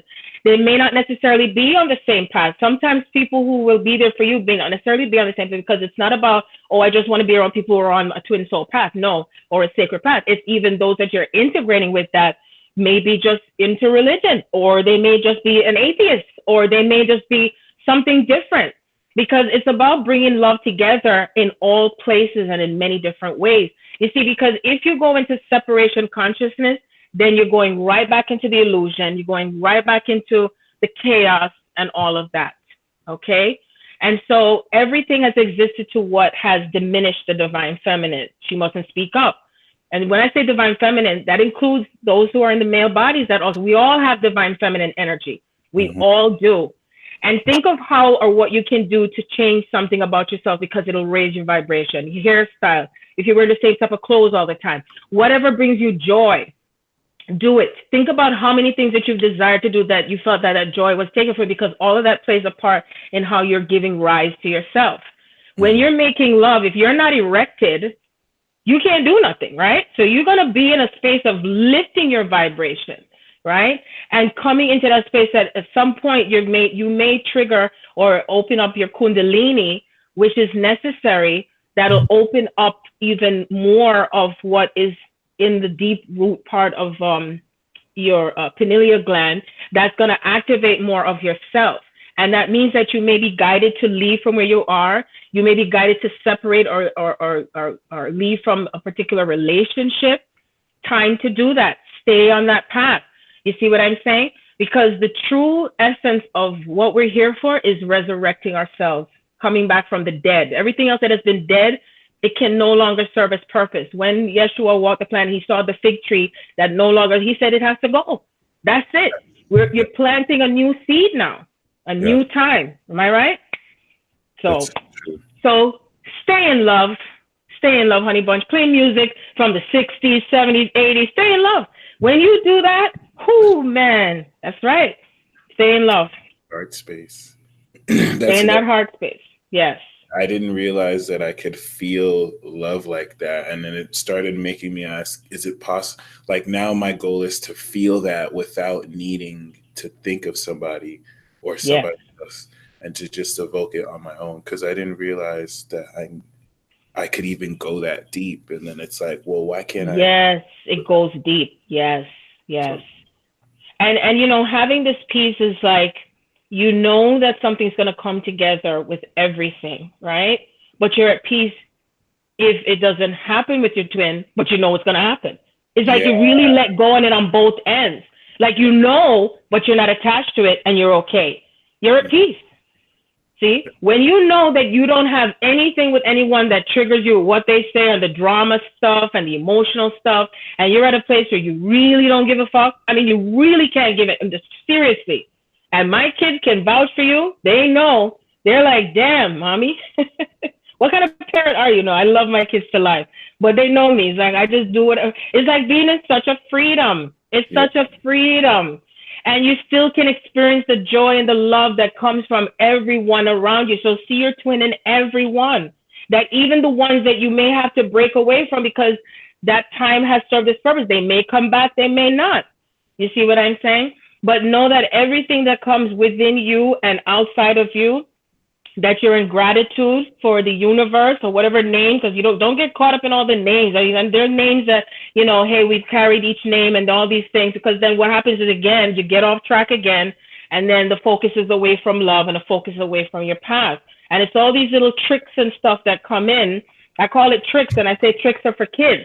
Because you see, when you see through it, that's why I had so many blocks, because you see, when I come with it and I speak it, you're going to say, hey, you know, why do I need to stay in this program anymore? Yeah. You know what I'm saying?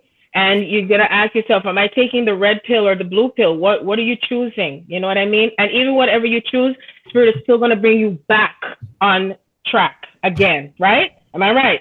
Bombarded with messages. Even in my own house, when I saw this license plate said God NAA, And I was like, oh, I don't give a rat's. I don't want no more signs. And I wasn't going to take the picture. Come home, my phone gives off a signal that it's getting full. Okay. And I knew it was a lot of energy. So I said, okay, I'm going to delete out, the photos. And what did I see? A photo of the same license plate that I took a year and a half ago, and it still popped up in my phone within 24 hours that I saw the other woman. I said, I don't want to take no more pictures. You see what I'm saying? So you can't run away from it. And that's why God is taking you, no matter how tough you think you can be, no matter how much you think your twin, they love you. They love you. They have always been in love with you. They've been in love with you for centuries. It's a love that has been just always in existence, everlasting, everlasting. See, never ending. Alpha and the Omega, the beginning, the end, the first, and there is no ending. It's just it's just continuing and continuing, and just to see yourself being wrapped up in that type of love, because it is truly the love of God showing up. And God said, if I didn't give you this person that offends you, then how would you know what love is if you did not experience it? And when you get to that place where you forgive that person, but then you know to stay away from them and let go, but you still love them, but you love yourself more, and you're able to let go, that's true love too, because that's a part of your true love. See? That's a part of your true love. Yes. Could we hear your daughter freestyle? Yeah, absolutely. Let me get it, because I told her to make sure she get her butt ready.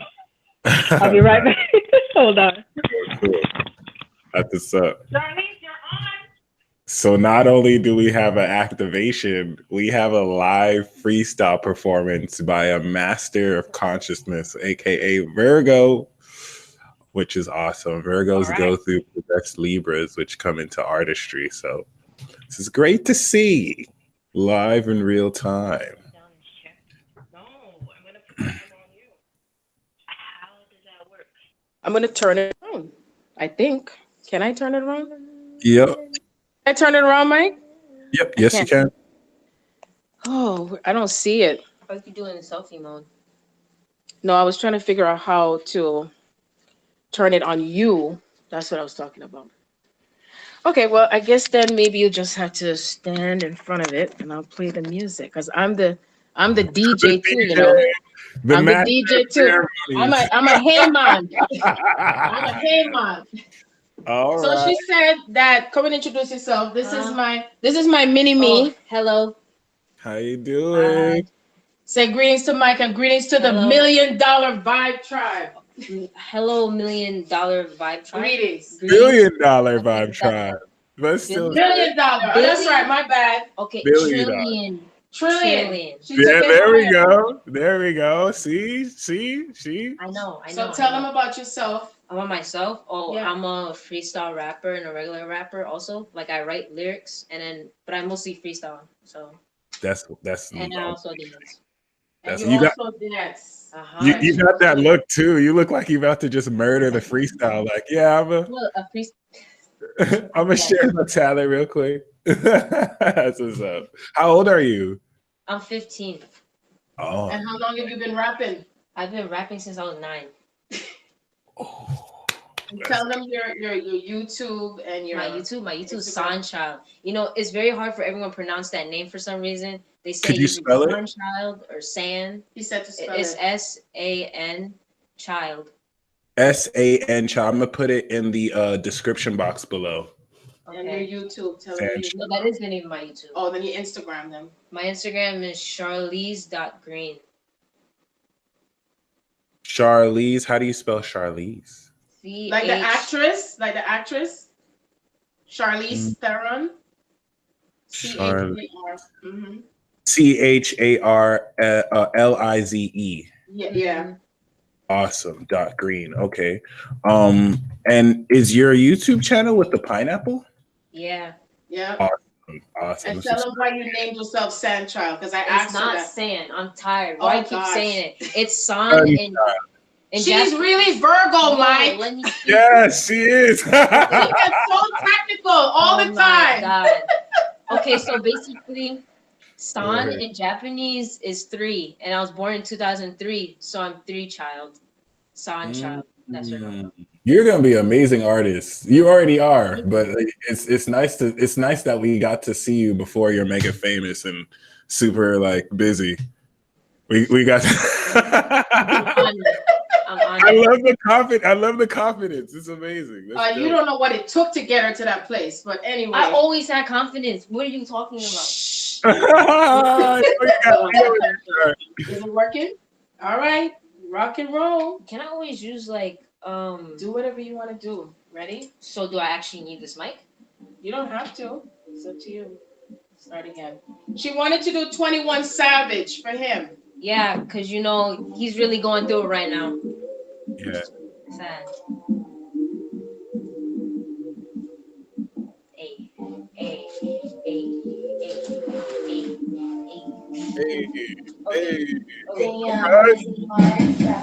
hey, hold on. Yeah. Hold on. Hey, yeah. I know you see her Millie Rock, y'all. That's what's up. Yeah. Okay. Yeah. Okay.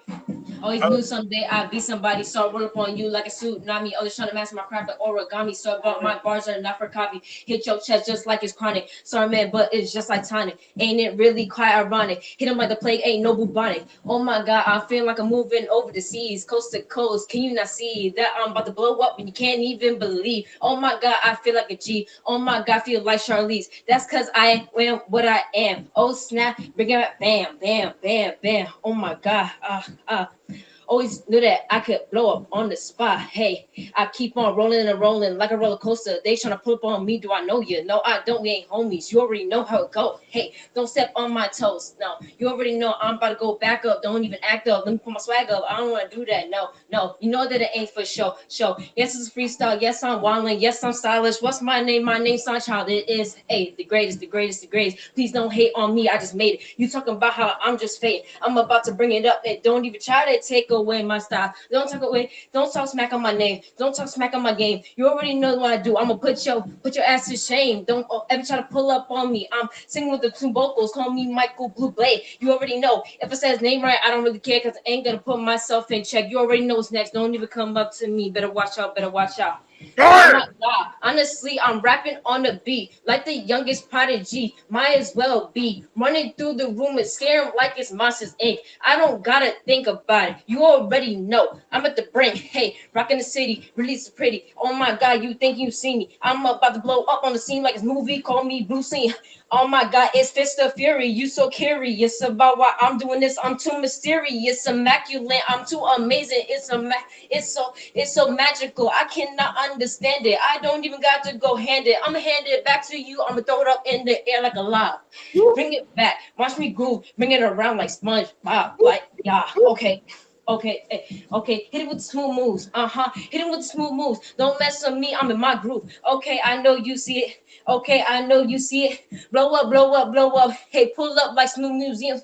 I guess I'm just too classy. I guess they trying to get at me. So what? Blow up like Acme. So bad, I'm bad like yo Acme. And you really think they get back at everything I do? I don't toss mad because I ain't got time for that. No. Ain't games, no shame in the way I'm riding the wave. If you ever try to get at me, I'm gonna get you a jet ski when you decide to hop on my wave. That's the part you too far away. Oh my god, I can't speak English. Maybe I'm hold up. Let me slow down. I don't want to rap too fast. Matter of fact, feel like I'm about to cause a hassle. For these silly bastards really think that they can master my craft, I'm sorry, but I'm the master of what I'm at. You already know I don't give no gas. You already know I don't say what's happening, because I already know what's going on the captain. Hey, hold on, wait a minute. I'm like Barbosa, too immortal. You can never mess with me. I'm sorry. I already told you I'm 10 toes down. Hey, I ain't messing around. Hey, what I say again, I'm SpongeBob. I bring it around town. Know what's going down. Surround sound. Surround sound. Oh my God, they talking about me. They laughing like I'm the clown. Like I'm a joke of the party, but I'm the life of the party. You already know. Hardy. But you hardly even know me. Told you that I show it. Hey, showing up and I'm bringing change and I'm bringing all the money. You cannot hop on my wave. No, I'm the same. Hey, they gonna get mad at me because I'm philosophical. Call me Kanye, but hey, I'm still gonna keep it a little easy. Keep it on ease. You see me? I'm feeling like I'm just gonna blow up. They can't even show me. Please me. Oh my God, hey, somebody, hey, stop me. Feeling like I'm about to pop off. Oh, nah, hey, non-stop, hey, ain't nothing to say. Hey, they can't even appreciate the way that I hop sway. Hey, hey, hey, hey, hey, Fire, fire. hey, hey, hey, hey, hey, hey, hey. Dropping fun flex bombs on this. What you finna do? Hey, oh my God, it's cool. Hey, swag on them. I swag on them. Hold on, wait a minute, drop a bag on them. If they can't take on me, that's okay, because I can take on myself. Like, hey, hey, hey, hey, hey, hey, hey. And that's Charlize. Give it up for Charlize, y'all. I'm dropping Charlize, she the bomb. another fun flex bomb right now. Okay. Y'all ain't ready. She's only 15, son. She's only 15.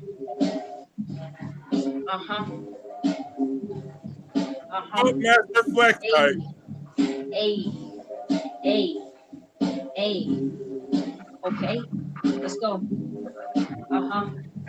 It's an old school rhythm. It was given since I was born in '03. I'm making smooth moves and I'm crazy. I know lately you ain't never seen a girl like me spit like I'm a crazy lady. Yes, it's kind of shady. You can't even make me greater than I already am. Yes, I'm confident. Every day I do my dance and I ain't never gonna stop. I know what I'm doing. I'ma make it pop on you like I'm Tupac. And you know what we do is thug life. You can never do nothing about that, right? I feel like maybe I shouldn't turn up. I'm just too ripe. I know you can't even mess with this type. I know you walked in talking about she probably even write it, but I think that I'm the Midas and you can never really fight me. I'm going up and I'm blowing up like I'm a freaking titan. I'm taking over the wall. Yes, I'm so colossal. You already know I talk what I talk. I'm a philosophical person. I don't want to spit worse and worse, cause you know if I spit these words in person, they be losing their mind. Talking about it's a verse that's strictly verbs and verses that they never heard before. Yeah, I'm taking the floor and I blow it up some more. Yeah, I'm taking the floor, feeling like my own course. Yeah, I know that you can't get enough of this. I know it's untouchable. I ain't just a kid.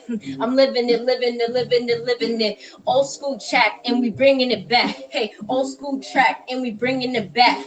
Listen to that. Run it. Listen a minute, let me flip the situation. Now we're on the bank, finest diamonds on my ranks. I straight up the ranks, dropping Cuban links. Drip too hard, just might need a new sink. Oh my God, what you think this is? I never stop. Hold on.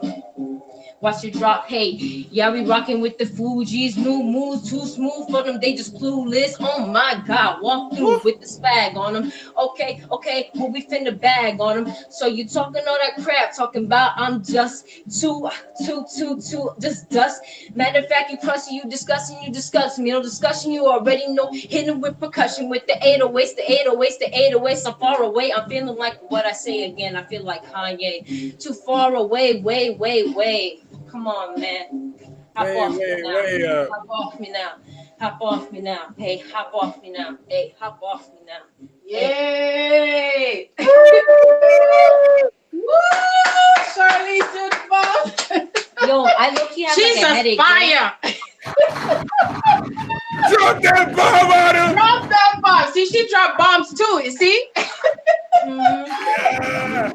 She drops bombs. No, I'm really proud of her. She was at the Apollo last year, and she will be back this year at the Apollo Theater in New York. I will post the date. I need some more of my folks to clap for Charlotte. She came in first place, and I just know she's a winner. She came in first place? She came in first place. At first, no, it was a tie. Okay, so basically it was like 3 people, and I got in first place, but it was a tie with somebody else, and they're like, "Oh, we gotta do a tiebreaker," and then I lost the tiebreaker. It was, but it's okay. It was an awesome experience. It was a fun experience.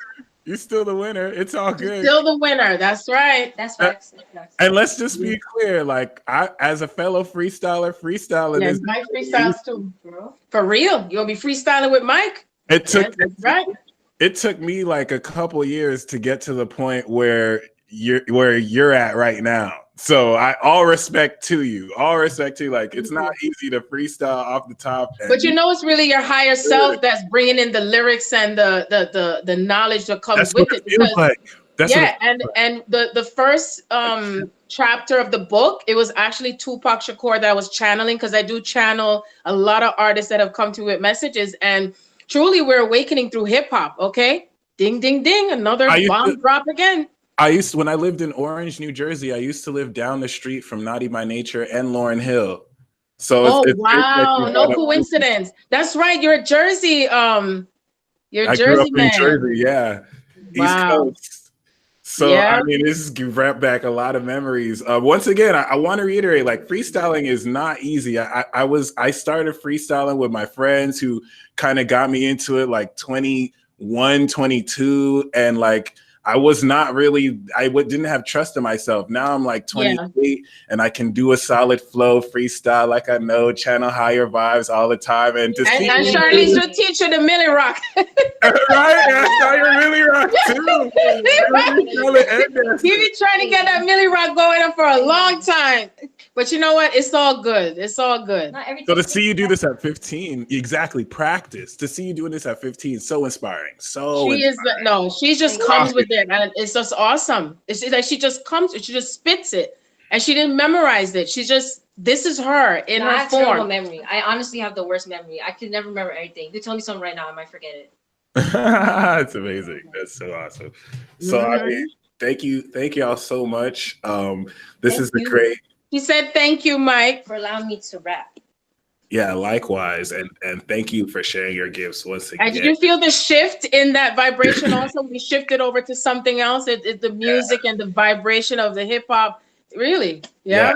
That was soulful. That was awesome. So, I mean, I guess to close, do you have any advice for anybody who's walking this path? Well, first of all, I have the links to Sandchild and your IG, and I have the links to your IG and YouTube. So how can people connect to both of you if they want to collab with you or if they want to get readings from you, Sharon?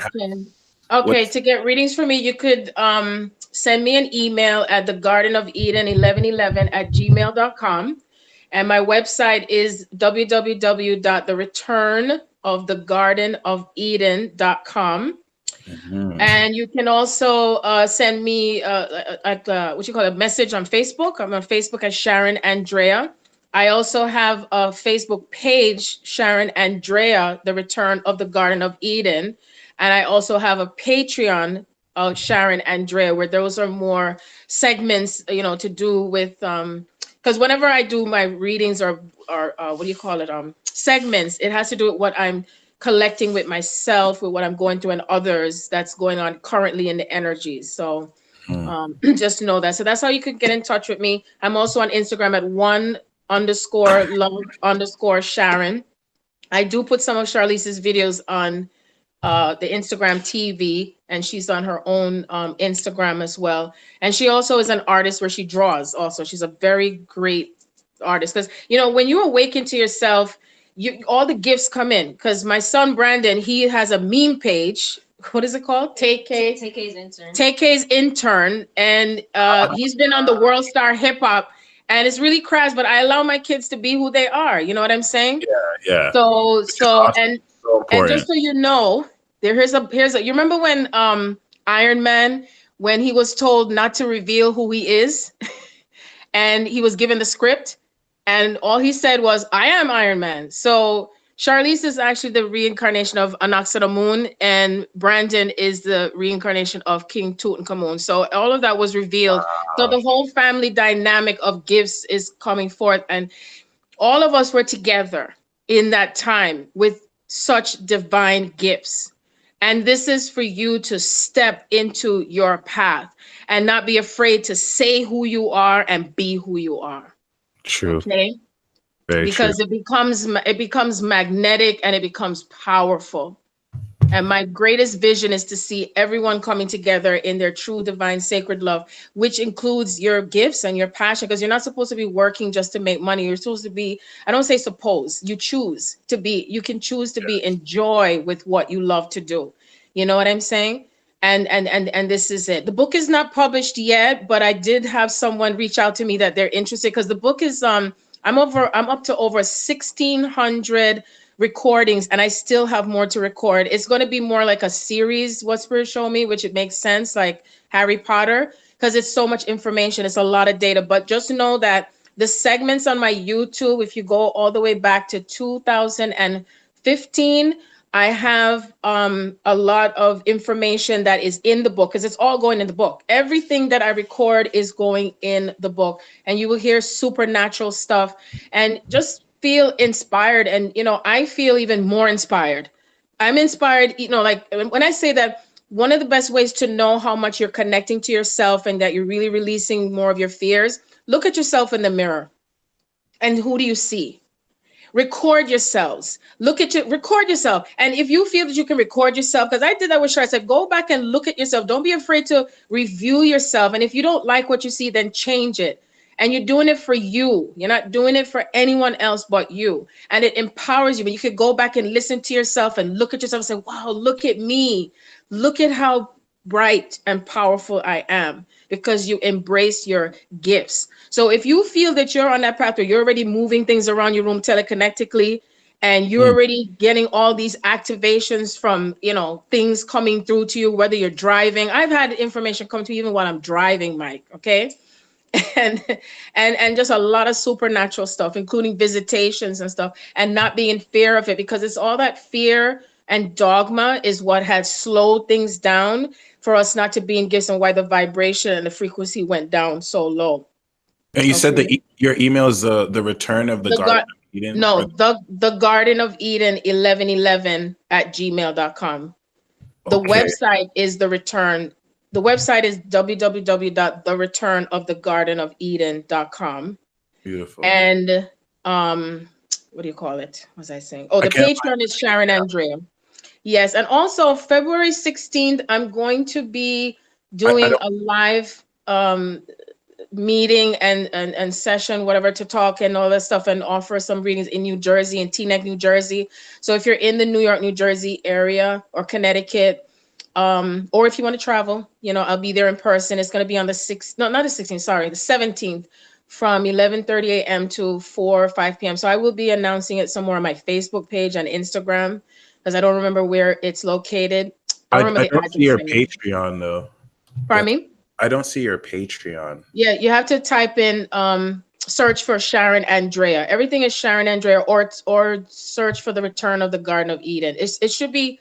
It's actually, if you go in my Is it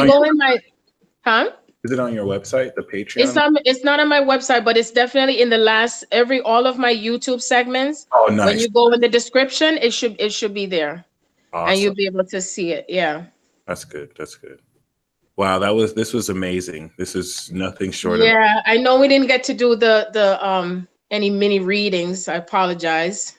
But that's totally fine. Like if any of you do want a reading, I strongly recommend hit her up. It is worth it. Every cent, every dollar, or just whatever like experience it is from personal experience. Like every time you read for me, it was everything I needed to hear.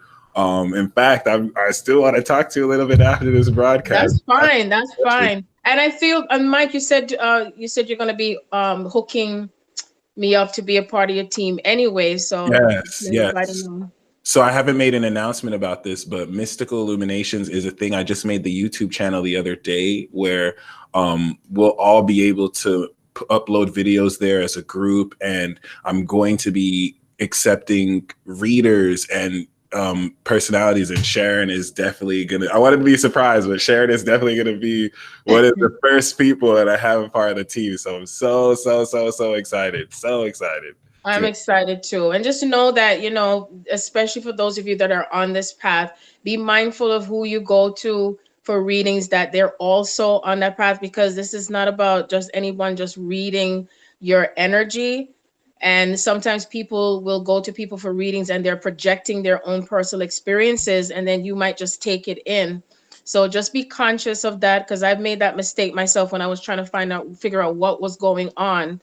And just always keep your thoughts on that. Everything that comes for you is always going to be for the highest and best. And you don't have to repeat it all the time. Just stay in that energy of that, and that's what it'll be for you. Okay. Beautiful. Yes. I'm going to put the Patreon link in the description box too for anyone who wants to support. Totally worth it. And thank you guys for joining once again. Yeah, thank you for having me. It was awesome. Beyond awesomeness. Also, thank you for having me too. And Charlize says thank you for having her too. I'm sitting in the background like a log. Thank you for spitting them flames. Oh my gosh. I Very much so appreciated. Yeah. So y'all stay blessed as always. And be blessed. Next time. Love you all. Peace. Peace.